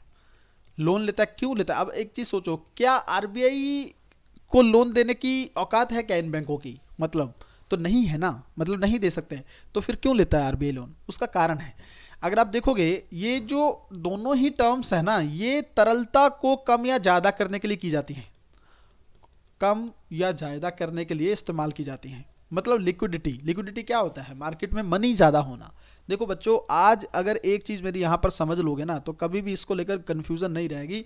बैंकिंग रेट को लेकर सवाल यूपीएससी पूछता है। देखो, इसमें आरबीआई से लोन ले रहे हैं बैंक, इसमें आरबीआई ले रहा है बैंक से लोन। डिफरेंस समझ में आ गया? रिवर्स हो गया रेपो रेट यहाँ पे, पहली चीज। दूसरी बात यह है, देखो ध्यान से समझो, क्या है ना, जब मनी सप्लाई है, जैसे मार्केट में अगर बाजार में पैसा ज्यादा है ना, मनी ज्यादा है, तो पता है क्या होगा? पता क्या हो? आप बताओ क्या होगा? चीजें मनी ज्यादा होगी तो मुद्रास्फीति इंक्रीज हो जाएगी, इन्फ्लेशन इंक्रीज हो जाएगी, मुद्रास्फीति इन्फ्लेशन इंक्रीज। अब आप कहोगे वो कैसे? अगर महंगाई देख के चीजें देखो ना, अगर मान लीजिए किसी के पास पैसा, आप में से मान लीजिए ज्यादातर लोगों के पास देश में पैसा है, तो वो डिमांड ज्यादा करेंगे कि नहीं, हमें ये भी खरीदना है, हमें ये भी खरीदना है। तो अगर चीजों की कमी पड़ जाएगी कि नहीं, कम पड़ जाएगी, और चीजों की कमी पड़ जाएगी और उसकी डिमांड ज्यादा होगी तो क्या होता है? फिर महंगाई बढ़ती है कि नहीं बढ़ती है? वही तो वो कह रहा हूं मैं, और क्या कह रहा हूं, ठीक है। तो इन्फ्लेशन इंक्रीज हो जाती है। अब देखो, अब सरकार क्या, अब देखो ये जो इन्फ्लेशन है, ये जो महंगाई है, मुद्रास्फीति है, ये बढ़ रही है। और ये क्यों बढ़ रही है? क्योंकि मनी सप्लाई मार्केट में ज़्यादा है। तो इसको कम करने की कोशिश करेगा आरबीआई कि नहीं करेगा? यही कम करने के लिए जब वो देखता है कि बैंकों के पास बहुत पैसा बचा हुआ है, तो वो क्या करेगा, इस पैसे को बोलेगा बैंकों से कि वापस दो, हमें लोन के फॉर्म में दे दो। तो लोन के फॉर्म में बैंक अपने पास ले लेगा, तो ये मनी सप्लाई कम हो जाएगी कि नहीं? ये कम हो जाएगी। और ये अगर कम हो जाएगी तो महंगाई नियंत्रण में आ जाएगी कि नहीं? बस इसी का काम है। और कई बार अगर लगता है कि मार्केट बहुत डाउन चल रही है ना, एकदम डिफ्लेशन हो गई है, मतलब मुद्रास्फीति का एक विपरीत चीजें होती हैं, डिफ्लेशन, ठीक है, अपस्फीति जिसको बोलते हैं, उसके अंदर क्या होता है बच्चों कि प्राइस बहुत गिर जाते हैं। ठीक है, माल तो बहुत पड़ा है, लोग खरीद नहीं रहे हैं। ठीक है, अब खरीद नहीं रहे हैं तो डिमांड है नहीं, सप्लाई ज़्यादा है, तो उनकी कीमतें कम हो जाएंगी। ठीक है ना, कीमतें कम हो जाएंगी। तो अब ऐसी सिचुएशन में सरकार को लगेगा तो ये तो दिक्कत हो गई भाई, मार्केट डाउन चली जाएगी, तो सरकार मनी फिर से मार्केट में भेजेगी। ठीक है, मनी जो है मार्केट में भेजेगी, मतलब सरकार का मतलब आरबीआई। ठीक है, आरबीआई ये सब चीज़ें देखता है। तो आरबीआई फिर क्या करेगा, मनी मार्केट में भेजेगा। तो मनी मार्केट में भेजेगा तो क्या करेगा, रेपो रेट जो है इसके माध्यम से बैंकों को ज़्यादा लोन देगा वो। ठीक है, लोन देगा तो बैंक अंदर नीचे लोन देंगे, बैंक नीचे लोन देंगे तो लोगों के पास क्या आ जाएगा, पैसा आ जाएगा। पैसा आ जाएगा तो फिर से वही कहानी, मुद्रास्फीति इंक्रीज हो जाएगी, नॉर्मल हो जाएंगी चीज़ें। तो बैंक जो है, आरबीआई जो है, इन दोनों चीज़ों का इस्तेमाल करता है किसके लिए, लिक्विडिटी को एडजस्ट करने के लिए। इसको बोलते हैं लिक्विडिटी एडजस्टमेंट फैसिलिटी। इन दोनों का इस्तेमाल करता है, इसके अलावा और किसी का इस्तेमाल नहीं करता आरबीआई। ये याद रखेंगे आप लोग। अब मुझे नहीं लगता इससे आसान भाषा में मैं आपको समझा सकता हूँ। दूसरी देख लो, मार्जिनल स्टैंडिंग फैसिलिटी बोलते हैं इसको। अब ये क्या है, ये ना एक तो बस इसका एक वर्ड याद रख लो, अल्पकालिक। ठीक है, एकदम से ना अगर बैंक को जरूरत पड़ती है पैसे को कि नहीं हमारी सिचुएशन बहुत खराब है, हमारा इम्बेलेंस हो गया है, एसेट और लायबिलिटीज मिसमैच हो रहा है, चीज़ें हमारे पास है नहीं, एकदम से बैंक को डिमांड पड़ती है, तो आरबीआई बोलता है ठीक है कोई दिक्कत नहीं है, आप आओ हमारे पास, हम आपको लोन देते हैं। बट लोन जो है, क्योंकि आप रेपो रेट के माध्यम से नहीं ले रहे हो, आप बहुत इमरजेंसी सिचुएशन में ले रहे हो, तो हम आपसे ज़्यादा पैसा लेंगे, इंटरेस्ट। तो रिवर्स रेपो रेट से यहाँ की जो दर होती है, ब्याज दर होती है, वो ज़्यादा होती है। ठीक है, ज़्यादा इंटरेस्ट देना पड़ता है ब्याज को। ऑब्वियस सी बात है, मैंने आपको बता दिया कि भाई अलग तरीके से आ रहे हो आप, बट ये इमरजेंसी एकदम जरूरत पड़ती है जब बैंक को, तब बैंक वहां पर पहुंच जाता है। ठीक है, और ये एक दंडात्मक दर है, मैंने बोला है ना, क्योंकि एक अगर ज़्यादा दर ले लिया तो मतलब क्या है, पेनाल्टी है ये, कि आपने पैसा क्यों नहीं बचा के रखा, इसलिए आपको एक्स्ट्रा 1% की ब्याज दर देनी पड़ेगी, है ना। तो वो चीज़ इसमें आप लोग समझ सकते हैं, इसमें ये है। अब मैंने आपको बताया कॉल और नोटिस, ये भी मैं समझा देता हूँ। वैसे तो ये इकॉनमी की बेसिक क्लास नहीं है, बट मैं चाहता हूँ कि आप लोगों को दिक्कत ना रहे, क्योंकि ये सवाल पूछे हैं यूपीएससी ने। देखो, एक दिन में अगर पैसा चाहिए तो उसको बोलते हैं कॉल मनी। ठीक है, एक दिन में अगर पैसा चाहिए, ये बस इतना याद रखो, 14 दिन में अगर चाहिए, ये सब इन सब पे सवाल पूछ चुका है यूपीएससी। उल्टा किया था, नोटिस मनी में शायद एक दिन लिखा हुआ था, कॉल मनी में शायद 14 दिन लिखा हुआ था, गलत हो जाएगा। नोटिस मनी मतलब 14 दिन के लिए पैसा चाहिए आपको, कॉल मनी मतलब एक दिन के लिए पैसा चाहिए, बस इतना याद रखो और कुछ नहीं है। ठीक है, इतना याद रखोगे तब भी सवाल जो है वो गलत नहीं होगा। जल्दी से भाई आगे की चीज़ें देख लेते हैं। इकॉनमी है ना, थोड़ा सा आप लोगों को समझाने में मुझे भी ज़्यादा मेहनत करनी पड़ रही है ना, मुझे लगता है, क्योंकि बेसिक चीज़ें पता नहीं किसी बच्चे की क्लियर हों या नहीं हो। एडवांस वाले बच्चे हों तो चीज़ें मुझे दिक्कत ना करें, फिर जल्दी से जल्दी मैं आगे किया जाऊँ। ठीक है बच्चों, एक होता है प्रायोरिटी सेक्टर लेंडिंग। ये आपको पता है ना, किसी क्षेत्र विशेष में आरबीआई बोल देता है कि भाई इतना लोन तो आपको देना ही पड़ेगा, एग्रीकल्चर को, एमएसएमई को, इन सब चीज़ों को। ठीक है, कोई भी बैंक है तो उसको बोलते हैं कि 40% आपको प्रायोरिटी सेक्टर लेंडिंग में लोन देना है, जितना भी लोन आप दे रहे हो उसका 40%। अब सवाल ये बनता है इस पर कि इसकी जो ब्याज दर है, यहाँ पर जो लोन देगा उसकी ब्याज दर कौन डिसाइड करेगा? क्या आरबीआई बैंक डिसाइड करेंगे? नहीं।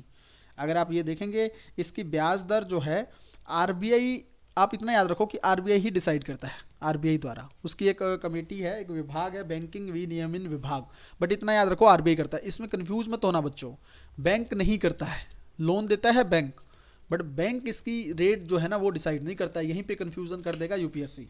ठीक है, और उसके अलावा इसमें सवाल क्या बन सकता है, इसमें जो पीएसएल के प्रावधान है प्रायोरिटी सेक्टर लेंडिंग के, ये किस किस पे लागू होते हैं? आरआरबी पर, स्मॉल फाइनेंस बैंक जो हैं इनको भी देना पड़ेगा ये लोन 40%। लोकल एरिया बैंक जो है इनको भी देना पड़ता है। ठीक है, और प्राथमिक जो है प्राइमरी कोऑपरेटिव बैंक्स होते हैं वो भी, उनको भी देना पड़ता है। ठीक है, प्राइमरी कोऑपरेटिव बैंक्स हैं, ये बस थोड़ा थोड़ा याद रख लो।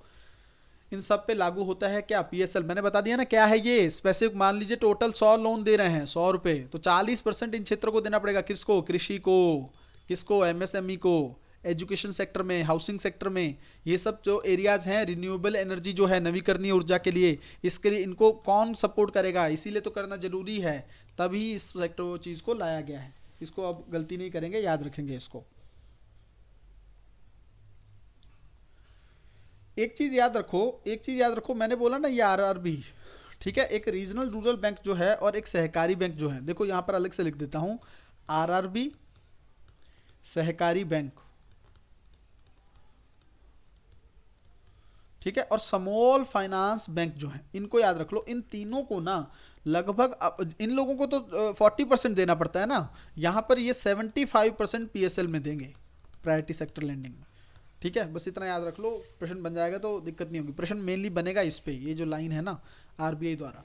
दूसरा कौन कौन इसमें आते हैं ये भी देख लो थोड़ा सा, ठीक है। 75% वाला मैंने आप लोगों को बता दी है, इसमें दिक्कत नहीं होगा। एरियाज मैं बता चुका हूँ, जैसे एग्रीकल्चर है, ठीक है, एमएसएमई है, ठीक है, एक्सपोर्ट के लिए अगर आप क्रेडिट दे रहे हो वो भी आपको इसके अंदर आएगा, एजुकेशन है, ठीक है, हाउसिंग सेक्टर मैंने पहले ही बोल दिया, ठीक है, सोशल इंफ्रास्ट्रक्चर के लिए अगर आप दे रहे हो या फिर रिन्यूएबल एनर्जी के लिए दे रहे हो, ठीक है। उसके अलावा अन्य जो क्षेत्र हैं उसमें आप दे सकते हो, बट 40% आपको इसमें देना ही पड़ेगा, ठीक है। अब ये पढ़ रहे हैं तो जल्दी से हम लोग ये भी पढ़ लेते हैं कि स्मॉल फाइनेंस बैंक क्या होते हैं। इन सबको ना यूपीएससी के फेवरेट एरियाज हैं, इसीलिए मैं इसको लेकर काम कर रहा हूँ आप लोगों के साथ। स्मॉल फाइनेंस बैंक क्या है, देखो जल्दी जल्दी देख लो। पहली चीज ये है, इसका उद्देश्य क्या है, फाइनेंशियल इंक्लूजन, वित्तीय समावेशन इसका फायदा वो है, ठीक है। फाइनेंशियल इंक्लूजन समझते हो ना, सब लोगों के पास बैंकिंग की सुविधाएं पहुंच सकें, इसलिए छोटे छोटे बैंक भी बना दिए गए हैं। दूसरा, ये निजी वित्तीय संस्थान है, प्राइवेट हैं ये, ठीक है, निजी वित्तीय संस्थान है, ये फाइनेंशियल इंस्टीट्यूशन है, जिन पर ग्रामीण क्षेत्रीय ग्रामीण बैंकों या स्थानीय ग्रामीण बैंकों के समान। देखो इसमें क्या है ना, क्यों मैं कह रहा हूँ निजी, इसका फायदा क्या है, देखो जो ऑपरेटिंग वर्क करना होता है बाकी बैंकों को, है ना, जो कहीं ना कहीं पर परिचालन को, उनको यूज, जो ऑपरेशन से संबंधित कई उसके बाधाएं होती हैं ना, जैसे मैंने अभी बोला कि उनको भाई इतना % देना पड़ेगा, ये चीजें करनी पड़ेंगी, इनमें उतनी वो चीजें नहीं होती हैं, ठीक है, उस तरह के प्रतिबंध नहीं होते हैं कि आप नियमन को लेकर ये करोगे, वो करोगे, ये करोगे, इस तरह की रोक टोक ना ज़्यादातर इसमें नहीं होती है। किसमें, स्मॉल फाइनेंस बैंक में, ठीक है। अगर आप देखोगे तो इसमें ये चीज़ें नहीं होती हैं, और ये निजी वित्तीय संस्थान है, ठीक है। और काम क्या करेंगे ये, ठीक है, जमा स्वीकार करना, बैंकों वाले ही काम है, जमा स्वीकार करना और ऋण देना, ठीक है, ऋण देना, यही तो काम होता है बैंकों का। बट ये देंगे किसको, अब स्मॉल है ना, ये स्मॉल छोटे लघु बैंक है, लघु वित्त बैंक है ये, इसको हिंदी में बोलते हैं लघु वित्त बैंक। तो लघु मतलब छोटे, अगर आप देखेंगे छोटे किसानों को, सूक्ष्म व्यवसायों को, सूक्ष्म और लघु उद्योगों को, लघु उद्योगों को, असंगठित क्षेत्र को, इनफॉर्मल सेक्टर को, इनको लोन देंगे ये, ठीक है। और इनसे आप कहीं ना कहीं पर अपनी जो है डिपॉजिट की चीज़ें भी यहाँ से लेंगे। तो ये चीज़ें आप लोगों को अच्छे से याद रखनी होंगी। देखो अब देखो, मैंने ये तो बता दिया, अब इसमें ना जो प्रश्न यूपीएससी बनाता रहा है वो है डिफरेंस, ठीक है। स्मॉल फाइनेंस बैंक, अगर आप यहाँ पर देखोगे, पेमेंट बैंक होता है एक, इसको एक सेकंड में फिर से क्लियर लिख देता हूँ, उसको हिंदी में बोलते हैं भुगतान बैंक, ठीक है, पेमेंट बैंक, और एक ये वाला जो मैंने अभी आपको बताया लघु वित्त बैंक, स्मॉल फाइनेंस बैंक, ठीक है। इन दोनों में डिफरेंस क्या है, इसको अच्छे से समझ लो तो चीज़ें क्लियर रहेंगी। इसको लेकर तो यूपीएससी कई बार सवाल पूछ चुका है, ठीक है। एक तो क्या है, दोनों के लिए 100 करोड़ की पूंजी आवश्यक है, दोनों में दिक्कत नहीं होनी चाहिए। और इधर आपको क्या है कि जो भुगतान बैंक है, दोनों में 100 करोड़ की पूंजी चाहिए, यहाँ पर लिख देता हूँ, दोनों में 100 करोड़ की पूंजी चाहिए, ठीक है। इससे शुरुआत कर सकते हैं, ये इतनी तो चाहिए। दूसरी बात, जो पेमेंट बैंक्स हैं ये अपनी कुल जमा जो राशि है इसका 75% गवर्नमेंट सिक्योरिटी में रखेंगे, 75% कुल पूंजी का किसमें, गवर्नमेंट सिक्योरिटी में रखेंगे, ठीक है। और ये जो हैं आपके स्मॉल फाइनेंस बैंक, ये मैंने आपको बताया था कि ये अपना लगभग 75% किसको देंगे, प्रायोरिटी सेक्टर लैंडिंग को, ठीक है। इन पर कुछ रिक्वायरमेंट्स ना आरबीआई ने बाद में लगाई हैं, पहले तो ये देखो निजी क्षेत्र के हैं, इन पर ज़्यादा ऑपरेशन को लेकर ज़्यादा दिक्कत नहीं है, बट ये लोन वाली चीज़ें तो देखो इनको भी करनी पड़ेंगी। ऑपरेशन का मतलब समझ रहे हो ना, कि बहुत सारी चीज़ें बोर्ड को लेकर अगर उसका कुछ निर्धारण हो रहा है, उसकी शाखाओं को लेकर बात हो रही है, उसके अलावा उसके परिचालन को लेकर आप ये नहीं कर सकते, वो नहीं कर सकते, उस तरह की रोक टोक इस पर नहीं होती है। ठीक है, आपको कंफ्यूज नहीं होना है। बट प्रायोरिटी सेक्टर को लेकर बाद में आरबीआई ने ये चीजें जोड़ दी थी कि नहीं भाई आपको भी देना पड़ेगा 75%। ठीक है, क्योंकि आपका काम ही ये है, आप स्मॉल फाइनेंस बैंक हो, तो स्मॉल फाइनेंस बैंक का उद्देश्य ये होना चाहिए ना कि वो लघु क्षेत्र में दे, वो एजुकेशन के सेक्टर में लोन दे, ठीक है, वो किसानों को दे। तो वही तो है इसमें, और क्या है, प्रायोरिटी सेक्टर लेंडिंग में यही तो है। तो यहाँ पर कंफ्यूजन आपकी दूर हो जानी चाहिए, मुझे लगता है बच्चों को दिक्कत हो सकती थी इसमें। ठीक है, दूसरा ये देखो बच्चों, इसमें जो अधिकतम ना किसी एक खाते में 1 लाख रुपए से ज्यादा आप डिपॉजिट नहीं कर सकते, 1 लाख रुपए आपको डिपॉजिट करने हैं। ठीक है, और इधर आप देखोगे तो अगर मैं आपको चीज बताऊं, इस पर इस तरह की कोई सीमा नहीं है, इस पर कोई सीमा नहीं है, इस तरह से सीमा नहीं। ठीक है, तीसरा इसमें डिफरेंस एक और देख लो। देखो एक मेन चीज एक याद रखना इसमें, देखो ये बाकी सब तो चीजें दोनों सेम सेम कर सकते हैं, जैसे इंटरनेट बैंकिंग की सुविधा ये भी दे सकते हैं, वो भी दे सकते हैं। ठीक है, म्यूचुअल फंड वगैरह, बीमा वगैरह, इस तरह की सेवाएं दोनों बैंक दे सकते हैं। बट एक जो प्रश्न जिसपे बनता है, क्या नहीं कर सकते पेमेंट बैंक्स और ये, ठीक है, नहीं करने वाला याद रख लो बस, क्योंकि इस पे सवाल पहले बना है और इसी पे बनेगा अगर दोबारा बनेगा। पहली चीज तो ये क्रेडिट कार्ड जारी नहीं कर सकते। ठीक है, क्रेडिट कार्ड नहीं दे सकते, डेबिट कार्ड तो दे सकते हैं, यहीं पर सवाल यूपीएससी ने पूछा था। ठीक है, क्रेडिट कार्ड नहीं दे सकता पेमेंट बैंक। ठीक है, और ये जो है क्रेडिट कार्ड नहीं दे सकते। दूसरा ये है ये लोन नहीं दे सकते, ऋण नहीं। मैंने आपको क्या बताया, ये 75% गवर्नमेंट सेक्टर की सिक्योरिटीज में रखते हैं, गलती मत कर देना। ये 75% पीएसएल में दे रहे हैं, प्रायोरिटी सेक्टर लैंडिंग में, ये गवर्नमेंट सिक्योरिटीज में रख रहे हैं। ठीक है, तो इनका तो पैसा सेफ है, वहां से पैसा आएगा रिटर्न इनको। ठीक है, तो ये, और ये लोन नहीं दे सकते, ये पैसा ले सकते हैं और अधिकतम कितना एक खाते में जमा कर सकते हैं, 1 लाख रुपए। ठीक है, अधिकतम जमा की राशि इनकी 1 लाख रुपए होगी, और लोन नहीं दे सकते, क्रेडिट कार्ड नहीं दे सकते, उसके अलावा क्या नहीं कर सकते, एक चीज और देख लो। ठीक है, ये एनआरआई जो होते हैं ना, एनआरआई, उनका पैसा उनका जमा नहीं, एनआरआई का डिपॉजिट नहीं ले सकते। ये बहुत इंपॉर्टेंट है, इस पर सवाल बनेगा अगर अब बनेगा तो। क्या एनआरआई का जमा ले सकते हैं पेमेंट बैंक्स? नहीं ले सकते हैं। ठीक है, तो इसको लेकर क्लियर होनी चाहिए चीज। और ये क्या नहीं कर सकते, अब मैंने इसका नाम क्या रखा है, स्मॉल, मैंने नहीं, मतलब जो इनका नाम है लघु है ना, तो ये बड़े ऋण नहीं दे सकते। आप नाम से छोटे हो तो काम भी छोटे करोगे, बड़े ऋण नहीं दे सकते आप। ठीक है, दूसरी चीज ये क्या नहीं कर सकते, ये वित्तीय उत्पाद, फाइनेंशियल इंस्ट्रूमेंट जो होते हैं ना, ठीक है, फाइनेंशियल इंस्ट्रूमेंट जो होते हैं उनका व्यवसाय नहीं कर सकते। फाइनेंशियल इंस्ट्रूमेंट क्या होता है, शेयर मार्केट के जो इंस्ट्रूमेंट होते हैं ज्यादातर, उसका व्यवसाय ये नहीं कर सकते। ठीक है, तो ये याद रखेंगे आप लोग, ये लोग ये 3 चीजें नहीं कर सकते, ये नहीं कर सकते। इनका मैंने बता दिया, बेसिक चीजें मैंने बता दी हैं, क्योंकि हम लेट हो रहे हैं, जल्दी से हम लोग आगे की तरफ बढ़ते हैं भाई।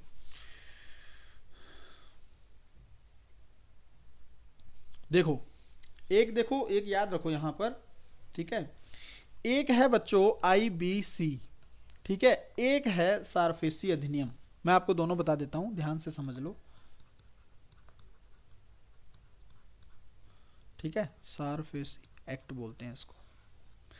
ठीक है, ये यूपीएससी का फेवरेट टॉपिक रहा है। ठीक है, इसको लेकर हम लोग डिफरेंस देख लेंगे, और हैं क्या ये दोनों, किसके लिए।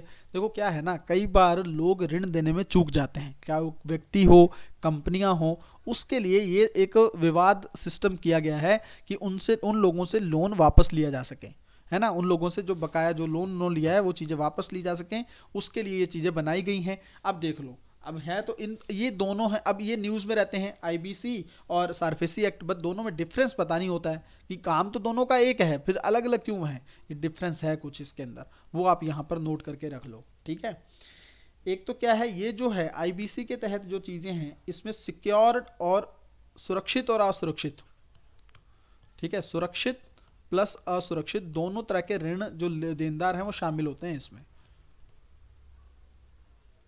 लेनदार शामिल। बट इसमें अगर आप देखोगे ना तो सिर्फ सुरक्षित है। ठीक है, मतलब मैं ये कहता हूँ, सुरक्षित क्या होते हैं, सुरक्षित ये होते हैं जो जिनका एक गारंटी दी गई होती है, जिन्होंने कहीं ना कहीं पर कोई ना कोई कोलेट्रल रखा हो। ठीक है, तो सुरक्षित और असुरक्षित इंतजार, इसमें क्या है कि सारफसी एक्ट के तहत अगर आप जो मान लीजिए किसी की रिकवरी करेंगे ना, तो प्रायोरिटी किसको दी जाएगी, या किसका बात यहाँ पर सुनी जाएगी, जिन लोगों ने ऑलरेडी कोई कोलेट्रल रखा हुआ था। सुरक्षित जो लेनदार थे, इसमें दोनों को देख लिया जाएगा, सुरक्षित भी और असुरक्षित को भी। ठीक है, डिटेल में पढ़ने के लिए भैया इकोनॉमी पढ़नी पड़ेगी आपको, थोड़े सा बेसिक, वो अब मैं यहाँ पर सारा बताने लगा तो बहुत टाइम लग जाएगा, हमारा लग भी रहा है टाइम। ठीक है, दूसरी चीज इसमें डिफरेंस ये देख लो,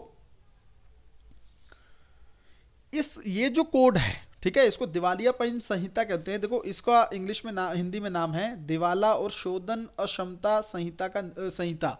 ठीक है, दिवालियापन संहिता लिख लो यहाँ पर, इसको यही बोलते हैं दिवालियापन। मान लो कोई कंपनी दिवालिया हो गई, अब उसको लेकर क्या कोड है, कैसे करके पैसा निकाला जाएगा उससे। ठीक है, ये तो सारफेसी एक्ट इसका नाम है, बहुत बड़ा नाम है, बस इसको सारफेसी अधिनियम कहते हैं, ये हिंदी में यही लिख लो। ठीक है, सारफेसी अधिनियम कहते हैं, नाम पढ़ने जाओगे तो बहुत बड़ा नाम है, याद भी नहीं होगा। ठीक है, तो ये दिवालियापन संहिता है। ठीक है, आपका जो है इंसॉल्वेंसी और बैंक्रप्सी कोड है, आईबीसी बोलते हैं इसको। ये सारफेसी अधिनियम है, दोनों का काम मैंने बता दिया कि पैसा अगर वापस नहीं हो रहा है तो उसके रिकवरी के लिए इसके अंदर प्रावधान किए गए हैं। पहला बता दिया डिफरेंस क्या है, इसमें सुरक्षित और असुरक्षित दोनों शामिल हैं, इसमें सुरक्षित लेनदार शामिल हैं। दूसरी चीज ये देखो, इस कोड को ना सारफेसी अधिनियम पर वरीयता है, सारफेसी अधिनियम पर वरीयता है। जब दोनों का टकराव होगा ना तो इसको मेन इस पर ध्यान दिया जाएगा, वरीयता है। ठीक है, तो इसका तो विपरीत आप लिख सकते हो कि इसको आईबीसी के नीचे रखा गया है। ठीक है, इस तरह से आप इसमें लिख सकते हो, कोई दिक्कत नहीं है। तीसरी चीज ये याद रखो बच्चों, जो डिफरेंस की चीज है वो ये याद रखोगे, जो इसमें आईबीसी है, ठीक है, इसमें क्या है, एलएलपी, ठीक है, लिमिटेड लायबिलिटीज पार्टनरशिप जो होती हैं उनके लिए और व्यक्तियों के लिए, इंडिविजुअल्स के लिए अलग अलग प्रावधान है। ठीक है, अलग अलग सिस्टम है, अलग अलग सिस्टम है इसके लिए। ठीक है, कैसे, जैसे ये कंपनियां हैं, ठीक है, कंपनी, इसको कंपनियां लिख लो आप, लिमिटेड लायबिलिटीज पार्टनरशिप प्लस कंपनियां। ठीक है, दो और व्यक्तियों, इनके लिए मान लीजिए, देखो मैं बताता हूं, ध्यान से समझो। देखो कंपनियों ने मान लीजिए लोन नहीं दिया है, ठीक है, और लिमिटेड लायबिलिटीज पार्टनरशिप होती है, वो कुछ लोग होते हैं जिनकी भागीदारी सीमित होती है, वो पार्टनरशिप करते हैं आपस में। मान लीजिए इन लोगों ने लोन नहीं रिकवर दिया है, तो इसको लेकर कहां पर विवाद जाएगा, एनसीएलटी में। ठीक है, नेशनल कंपनी लॉ ट्रिब्यूनल बोलते हैं इसको, एनसीएलटी में इसमें विवाद जाएगा। इसके तहत, किसके तहत, दिवालियापन संहिता के तहत। और अगर व्यक्तियों को लेकर है तो इसमें जाएगा डेब्ट रिकवरी ट्रिब्यूनल। ठीक है, डीआरटी में। तो ये क्या किया, अलग अलग कर दिया ना सिस्टम, व्यक्तियों के लिए अलग कर दिया, कंपनियों के लिए अलग कर दिया। ठीक है, ये डिफरेंस है। बट इसमें अगर आप देखोगे, इसमें जो डीआरटी है यही दोनों के लिए है। ठीक है, डीआरटी जो है यही दोनों के लिए वर्क कर रहा है, किसके लिए, व्यक्तियों के लिए भी, कंपनियों के लिए भी। तो ये ना 2002 में अधिनियम बना था। ठीक है, तो ये लगा था कि एक ही ये रखा हुआ है, तो इसमें सुधार करने के लिए ये कहीं ना कहीं पर 2016 में बनाया गया। तो इसमें थोड़ा ये सुधार का सिस्टम था, हालांकि इसको खत्म नहीं किया गया। सारफेसी एक्ट को ये नहीं है कि इसको खत्म कर दिया गया इसके आने के बाद, नहीं, दोनों चल रहे हैं, बट दोनों का डिफरेंस हम लोगों ने पढ़ लिया है। ठीक है, इसमें व्यक्तियों और कंपनियों के लिए अलग अलग न्याय निर्णय को लेकर प्रावधान किए गए थे कि भैया आप एनसीआरटी में विवाद चलेगा इनको लेकर, और इसमें डेब्ट रिकवरी ट्रिब्यूनल को लेकर। ट्रिब्यूनल क्या आप समझ ही सकते हैं ना, और ये पहले डेब्ट रिकवरी ट्रिब्यूनल ही था, इसके अंदर ही दोनों चीजें देखी जाती थी। इसमें सुरक्षित लेनदार है, इसमें असुरक्षित और सुरक्षित दोनों हैं। आप लोग रिपीट करके चीजें देख सकते हो। ठीक है, अच्छा बच्चों, एक ना याद रखो, वर्ड याद रखो ध्यान से, अगर सवाल पूछा जाए तो गलती नहीं करोगे आप लोग। ठीक है, एक है वाटरफॉल मैकेनिज्म, वाटरफॉल मैकेनिज्म। ठीक है, वाटरफॉल जो मैकेनिज्म है, वाटरफॉल जो मैकेनिज्म है, अब यूपीएससी अगर सवाल पूछेगा ये क्या है, न्यूज में रहता है ये। ठीक है, तो ये क्या चीज है, पहले तो याद रखोगे ये आईबीसी से संबंधित ही है। ठीक है, दिवालियापन संहिता से संबंधित एक टूल है, एक टूल है। ठीक है, इतना याद रखोगे कि उससे जुड़ा हुआ एक अवधारणा है, टूल है, जो भी आप लिख सकते हो, उससे जुड़ी एक अवधारणा है। ठीक है, बैंक्रप्सी कोड मैंने अभी आपको बताया ना, इंसॉल्वेंसी और बैंक्रप्सी कोड से जुड़ी हुई ये एक अवधारणा है। इसके तहत क्या है, देखो इसमें कुछ नहीं है, बात वही है। इसमें क्या है कि जब कंपनी को मान लीजिए आप बंद कर दिए, कोई कंपनी फेल हो गई, पैसा नहीं दे पा रही है, जो लोन उसने लिया था उसमें फेल हो गई, दिवालिया हो गई, अब उसको बंद करना पड़ेगा। ठीक है, तो बंद करोगे तो उसका जो उसकी संपत्तियां वगैरह जो बेच दोगे ना, आप जो बेच दोगे संपत्तियां, उससे जो अर्निंग होगी उसमें पहले किसको दिया जाएगा, सुरक्षित लेनदारों को, जिन्होंने सुरक्षित कर्ज दिया हुआ था उस कंपनी को, उसको बाद में दिया जाएगा असुरक्षित को। बस यही चीज है इसमें, इस मैकेनिज्म में ये चीज कर रखी है कि भाई पहले सुरक्षित को दिया जाएगा। बस इतना याद रख लो, भूलो मत कि वाटरफॉल मैकेनिज्म अगर न्यूज में था, यूपीएससी सवाल पूछे तो याद रख लेना कि आईबीसी से रिलेटेड है ये। ठीक है, और कुछ याद रखने की जरूरत नहीं। एक चीज और अगर यहां पर याद रखो, अगर यूपीएससी पूछे, प्री पैक न्यूज में रहता है। देखो ये जो संस्था ये है ना आईबीसी, और जो मैंने बोला सारफेसी एक्ट है, इसके तहत ना विवाद को निपटारा करने में काफ़ी समय लग जाता है, कई बार 2-2 साल 3-3 साल लग जाते हैं। तो ये लोग कहते हैं कि देखो यार इतना समय हम लोग कोर्ट में जाएंगे, ये सब चीज़ें करेंगे, इससे अच्छा किसी एक प्री पैक कर लेते हैं ना, कुछ ऐसा सॉल्यूशन कर लेते हैं जो पहले ही शॉर्ट आउट हो जाए, ठीक है, कुछ पहले ही समाधान कर लेते हैं इस चीज़ को लेकर। ये भी आईबीसी से ही संबंधित है, ठीक है, इससे संबंधित अवधारणा है जिसमें पहले ही कोई सॉल्यूशन ढूंढ लिया जाता है, अवधारणा है, या जब तक वो सॉल्यूशन नहीं हो जाता तब तक कोई ना कोई सॉल्यूशन ढूंढ लिया जाता है कि फाइनल विवाद जब तक चले उससे पहले कुछ कर लिया जाए, ठीक है। तो प्री पैक अगर पूछ ले न्यूज़ में रहता है, वो क्या है मुझे लगता नहीं आप लोग गलत करोगे, ठीक है। जल्दी से आगे चलते हैं भाई, आज की वीडियो हमारी काफ़ी लेंदी भी होती जा रही है। इकॉनमी में मुझे लगता है वीडियो ज़्यादा बनेंगी क्योंकि कॉन्सेप्ट जो है वो हम छोड़ नहीं सकते। अगर यूपीएससी पूछ ले बच्चे, ध्यान से ये देखो, यूपीएससी अगर पूछ ले SMA special mention account news में रहता है, ये क्या है, स्पेशल मेंशन अकाउंट, यूपीएससी अगर पूछ ले कि ये न्यूज़ में रहता है, ये है क्या, ठीक है। तो पहले याद रखो, देखो कुछ नहीं है, एनपीए से रिलेटेड चीज़ है ये, नॉन परफॉर्मिंग एसेट्स, उसी को लेकर अभी बात कर रहे थे कि एनपीए अगर नहीं आ रहा है तो भाई डीआरटी के माध्यम से, डेब्ट रिकवरी ट्रिब्यूनल के माध्यम से जा सकते हैं, या आईबीसी के माध्यम से, सार्फेसी अधिनियम के माध्यम से कर सकते हैं। एनपीए से रिलेटेड टूल है। बट बच्चों देखो, एनपीए हम क्या बोलते हैं कि जब तक कोई राशि है, कोई लोन है, 90 दिनों तक अगर वापस नहीं आ रहा है, ठीक है, 90 दिनों तक वापस नहीं आ रहा है, तो उसको क्या बोलेंगे फिर, एनपीए, नॉन परफॉर्मिंग एसेट है, ठीक है, वो मतलब डूबने की संभावना है उसकी, ये वो वाली संपत्ति है। तो ये हो गया। बट उससे पहले कुछ तो पहले थोड़ा हिंट देना पड़ेगा ना बैंकों को। तो बैंक क्या करते हैं, यही आरबीआई ने एक सिस्टम बना रखा है। आरबीआई ने बोला है कि अगर SMA0, अगर तो 1 से 30 दिन के बीच में नहीं आ रहा है पैसा, 30 दिन हो गए, मतलब एक दिन से दिए को और 30 दिन तक हो गया है, कि मान लीजिए 1 महीने में नहीं आया ना, तो उसको स्पेशल मेंशन अकाउंट 0 में रख दो, ठीक है, स्पेशल मेंशन अकाउंट, ताकि हिंट मिलने लग जाए कि नहीं पैसा नहीं आ रहा है वापस। फिर मान लीजिए और ले ले, 31 से 60 दिन के बीच में भी ना आए, ठीक है, तब उसको रख लेंगे SMA1, ठीक है, स्पेशल मेंशन अकाउंट 1 में रख लेंगे। फिर अगर और ना आए 2, ठीक है, तो स्पेशल मेंशन अकाउंट 2 में रख देंगे। इसको थोड़ा सा देखिए भाई, स्पेशल मेंशन अकाउंट 2 में रख देंगे, तब से लेकर 61 से 90 डेज में। और मैंने आपको क्या बोला, 90 दिनों के बाद तक अगर ना आए तो फिर उसको एनपीए रख देंगे। कोई दिक्कत है भाई?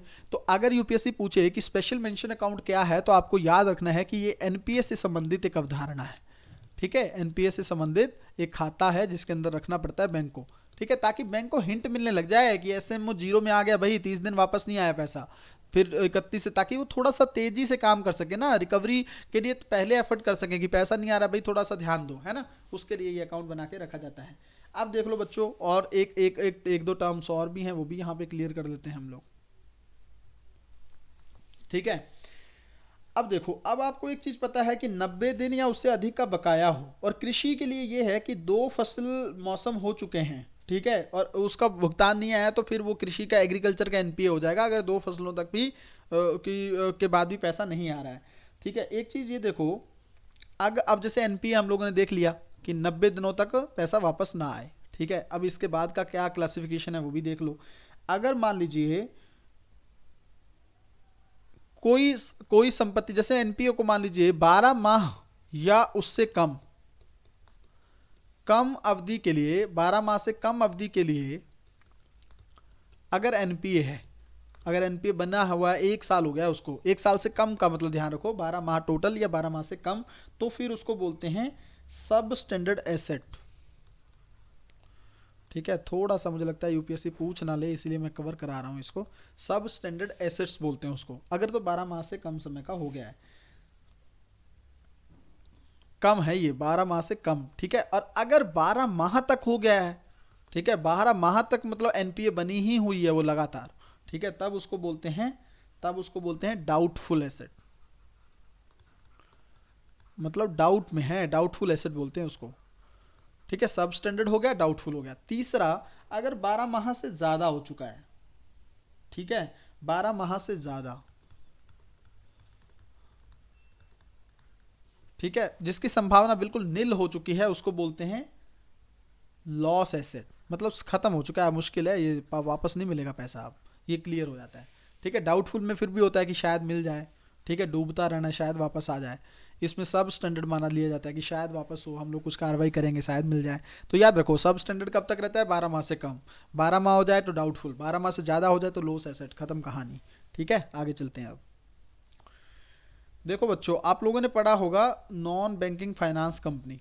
ठीक है, देखो बैंक और एनबीएफसी में क्या डिफरेंस होता है ये देख लो। ये सवाल बहुत इंपॉर्टेंट बनता है, बहुत आसान भाषा में समझा दूंगा ताकि भूलोगे नहीं आप लोग। ठीक है, एनबीएफसी और बैंकिंग में क्या होता है, देखो पहली बात तो ये है कि ये एनबीएफसी ना मांग जमा स्वीकार नहीं कर सकते। मांग जमा समझते हो, जैसे आप लोग करते हो ना करंट अकाउंट, हर किसी का बैंक में करंट अकाउंट खाता होता है ना। क्या होता है कि जब आप चाहो तो बैंक से मांगने चले जाओ, बैंक आपको वापस दे, जब आपको जरूरत है तब आप जमा करा दो। तो कोई सिस्टम नहीं है उसमें, कभी भी आपको जरूरत पड़ेगी आप जाकर पैसा निकलवा सकते हो, उसको बोलते हैं डिमांड डिपॉजिट। ये नहीं कर सकते वो एनबीएफसी, बैंक कर सकता है।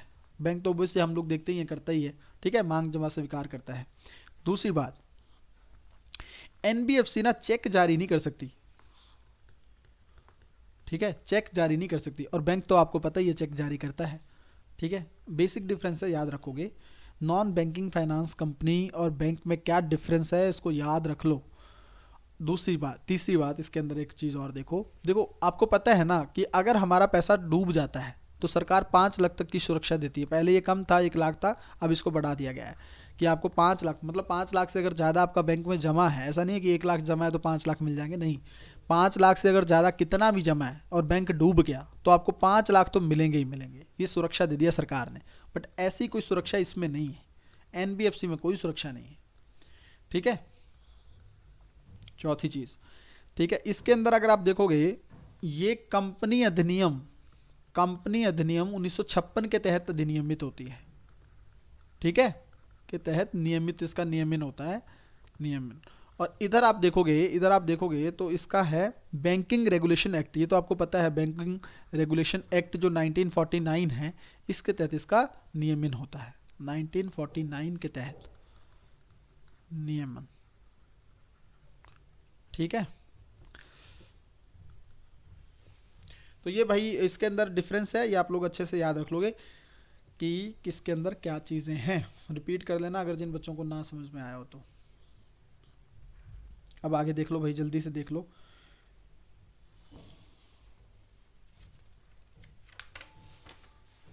आगे कुछ और भी करंट अफेयर की चीज़ें हमारी ऐसी हैं जो हमें साथ साथ करनी है। देखो बच्चों, एक होता है मुद्रास्फीति लक्ष्यीकरण, मैं आपको बता देता हूं इसको। मुद्रास्फीति, इन्फ्लेशन टारगेटिंग बोलते हैं इसको, लक्ष्यीकरण।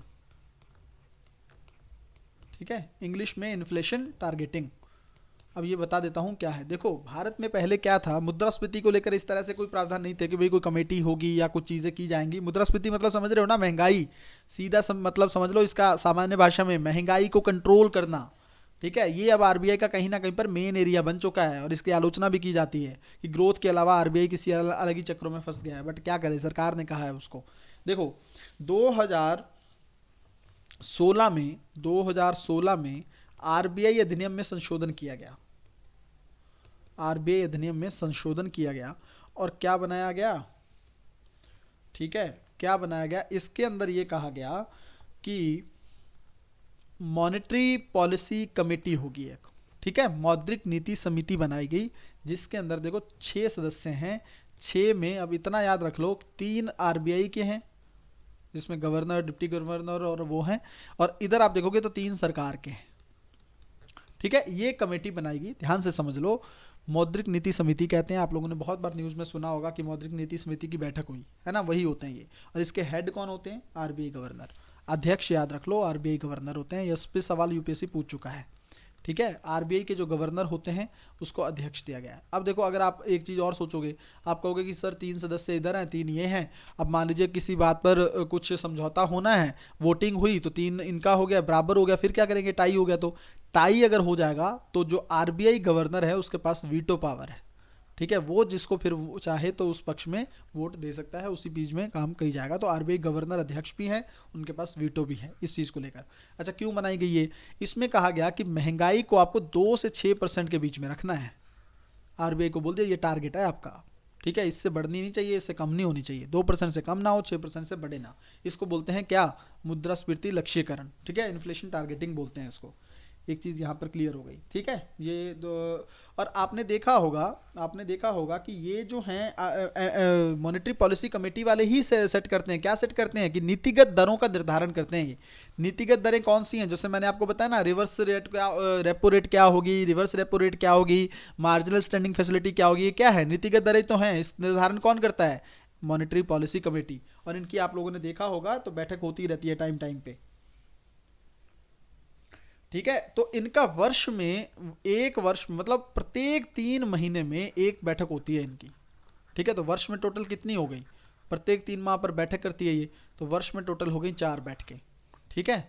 4 बैठकें हो गई इनकी, और ये होती हैं। और 4 बैठकों की प्लस 2 बार इनको सरकार को रिपोर्ट करना पड़ेगा, 2 अर्धवार्षिक रिपोर्ट मॉनेटरी पॉलिसी कमेटी को सबमिट करनी पड़ती हैं सरकार को, ठीक है। तो ये याद रखना, ये मैंने आपको बता दी, चीज़ें इस तरह से होती हैं, कौन इसका अध्यक्ष होता है, कैसे किया जाता है क्या नहीं। अब देखो, अगर आप कहो, आपका सवाल ये होना चाहिए, क्योंकि अभी हाल ही में ना मॉनेटरी पॉलिसी कमेटी फेल हो गई थी, 2 से 6% के बीच में रख नहीं पाई थी, 6% से ज़्यादा हो गई थी इन्फ्लेशन, ठीक है, मुद्रास्फीति। तो क्या होगा, तो जब ऐसा कुछ हो जाता है, विफल रह गई अपने टारगेट में, इसको ना कर पाई, तो इसको स्पष्टीकरण देना होगा, किस चीज़ को लेकर, 2 चीज़ों को लेकर। एक तो क्यों रही है, विफल रहने के कारण क्या है, विफल रहने के कारण, ठीक है, विफल रहने के कारण बताएंगे ये लोग। दूसरा, ये लोग बताएंगे कि क्या उपचारात्मक कार्रवाई की इन्होंने, ठीक है, उपचारात्मक कार्रवाई क्या की या क्या करना चाहिए, ठीक है। तीसरी चीज, एक चीज और बताएंगे, कितने समय में वापस से वो टारगेट हासिल कर लिया जाएगा, कितने समय में, ठीक है ना, कितने टाइम में अगर ये कार्रवाई हम अपनाते हैं, कितने समय में चीजें वापस कर दी जाएगी। ये तीनों चीजें सरकार को बतानी पड़ेंगी, किसको, मॉनेटरी पॉलिसी कमेटी को, अगर वो विफल होती है इस टारगेट को हासिल करने में, ठीक है। बहुत आसानी से मैंने चीजें बता दी हैं, अब आप लोग भूलेंगे नहीं भाई। एक आप लोग देख लो, कई बार यूपीएससी ने पूछा था, 3 बार सवाल पूछा है यूपीएससी ने लेटेस्ट, और पहले तो पता नहीं कितनी बार पूछा जा चुका है, कंज्यूमर प्राइस इंडेक्स को लेकर, सीपीआई को लेकर, ठीक है। इसको डब्ल्यूपीआई को अच्छे से आगे भी पढ़ लेंगे, बट अभी के लिए ये देख लो कि हम लोग ना महंगाई के मापन के लिए इसको अपनाते हैं, ठीक है ना, सीपीआई को अपनाते हैं। एक तो ये क्लैरिटी रखो मन में, क्यों अपनाते हैं, इसके 3 कारण हैं, ये देख लो, ठीक है। इसको क्यों अपनाया गया है आरबीआई ने, ये देख लो। एक तो ये है, डब्ल्यूपीआई की तुलना में, होलसेल प्राइस इंडेक्स जो होता है उसकी तुलना में इसकी बास्केट बड़ी है, ठीक है। इसमें जो वस्तुएं हैं ना, तुलना में उपभोक्ता बास्केट को, बास्केट मतलब जो वस्तुएं होती हैं उसमें, बास्केट को बेहतर तरीके से प्रदर्शित करता है ये, ठीक है ना, बेहतर तरीके से प्रदर्शित करता है डब्ल्यूपीआई की तुलना में। एक कारण तो ये है, इस वजह से इसको अपनाया गया। दूसरा ये है, जो डब्ल्यूपीआई है ना, वो सेवा क्षेत्र पर ध्यान नहीं देता, सर्विस सेक्टर पर ये देता है, सेवा क्षेत्र पर भी ध्यान, ठीक है। दूसरी चीज ये हो गई, इस वजह से इसको अपनाया गया, ये सबसे इंपॉर्टेंट है, इसको कंफ्यूज करता है यूपीएससी। तीसरी चीज ये है, इसके अंदर ये है, ये खाद्य मुद्रास्फीति को भी, ठीक है ना, फूड इन्फ्लेशन जो है, खाद्य मुद्रास्फीति को भी शामिल करता है, जो कि डब्ल्यूपीआई में शामिल नहीं करता है, को भी शामिल, ठीक है। यहां पर भी मुझे लगता है ये 3 कारण हैं, आप लोग याद रखोगे। अगर यूपीएससी पूछे कि भारत में सीपीआई को क्यों अपनाया गया है, तो ये आप लोग अच्छे से बता देंगे, ठीक है भाई। चलो जल्दी से आगे चीजें देखते हैं क्या है।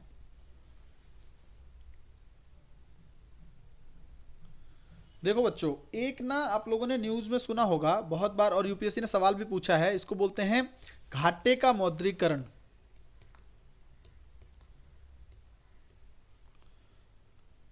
एक सेकंड, इसको मैंने गलत लिख दिया है, मौद्रीकरण, ठीक है, घाटे का मौद्रीकरण, और इसको इंग्लिश में बोलते हैं मोनेटाइजेशन ऑफ डेफिसिट,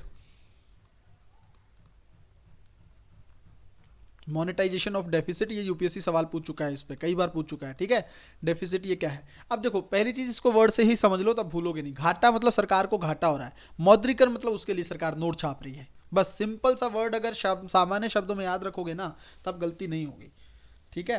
नए नोटों की छपाई कर देती है सरकार, ठीक है, आरबीआई के माध्यम से अपने घाटों की पूर्ति के लिए, उसको बोलते हैं घाटे का मौद्रीकरण करना। अच्छी बात नहीं है ये, क्यों अच्छी बात नहीं है, जनरली देखो, अब देखो, सरकार नए नोट छापेगी तो क्या होगा, इन्फ्लेशन बढ़ेगी कि नहीं, क्यों? अब बार बार बताने की जरूरत तो नहीं पड़ेगी मनी सप्लाई कैसे मार्केट में बढ़ेगी। नोट ज़्यादा होंगे तो मार्केट में नोट ज़्यादा हो चले जाएंगे, ठीक है, बाजार में लोगों के हाथों में, और लोगों के हाथों में नोट ज़्यादा होंगे तो डिमांड बढ़ेगी, डिमांड बढ़ेगी तो सप्लाई उतनी होगी नहीं, सप्लाई उतनी नहीं होगी तो आपको पता है जिस चीज़ की डिमांड ज़्यादा होती है सप्लाई नहीं होती है तो वो चीज़ महंगाई उसकी बढ़ जाती है। तो ये आप लोगों को बताने की ज़रूरत नहीं है, इसलिए इसको नुकसानदायक चीज़ माना जाता है कि भाई ऐसा सरकार को नहीं करना चाहिए। देखो आगे देखते हैं क्या चीज़ें हैं। देखो एक तो होता है प्रत्यक्ष मौद्रीकरण।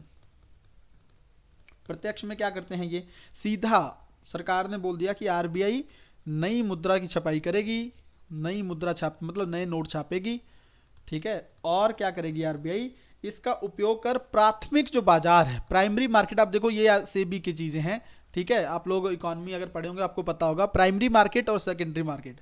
प्राइमरी मार्केट से सीधे जो है आरबीआई, प्राइमरी मार्केट से सीधे आरबीआई सरकार के जो गवर्नमेंट सिक्योरिटीज हैं और बॉन्ड्स को प्रत्यक्षली क्रय करता है, प्रत्यक्ष तरीके से सीधी खरीद कर ली, ठीक है, पैसा छापा और सरकार की सिक्योरिटीज खरीद। अब देखो ना, सरकार की सिक्योरिटीज खरीदेगी, मान लो बॉन्ड खरीदेगी, उसकी सिक्योरिटीज खरीदेगी, तो सरकार के पास तो पैसा चला गया ना, सरकार को पैसा मिल गया, खत्म कहानी, सरकार ने अपने घाटे को मोनेटाइज कर लिया।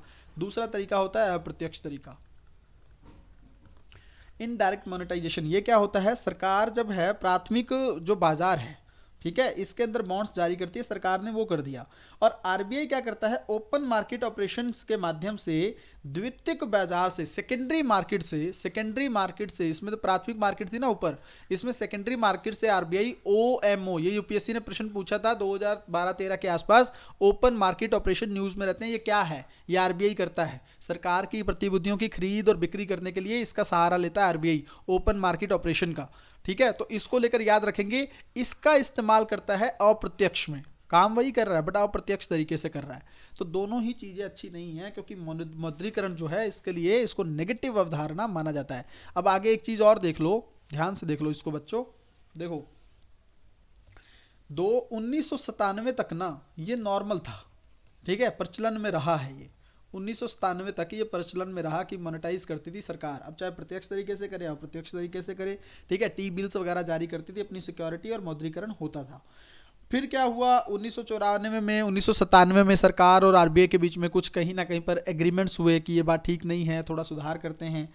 फिर 2003 का जो एक्ट आया ना, 2003 में एक एक्ट आया, अगर आप लोग उसके बारे में जानते होंगे, physical responsibility and budget management, FRBM act बोलते हैं उसको, बहुत बार यूपीएससी सवाल भी पूछ चुका है इस पर, ठीक है। इसमें किया गया था ना कि 3% से ज़्यादा फिजिकल डेफिसिट नहीं होना चाहिए, ये सब चीज़ें इसमें डिसाइड की गई थी।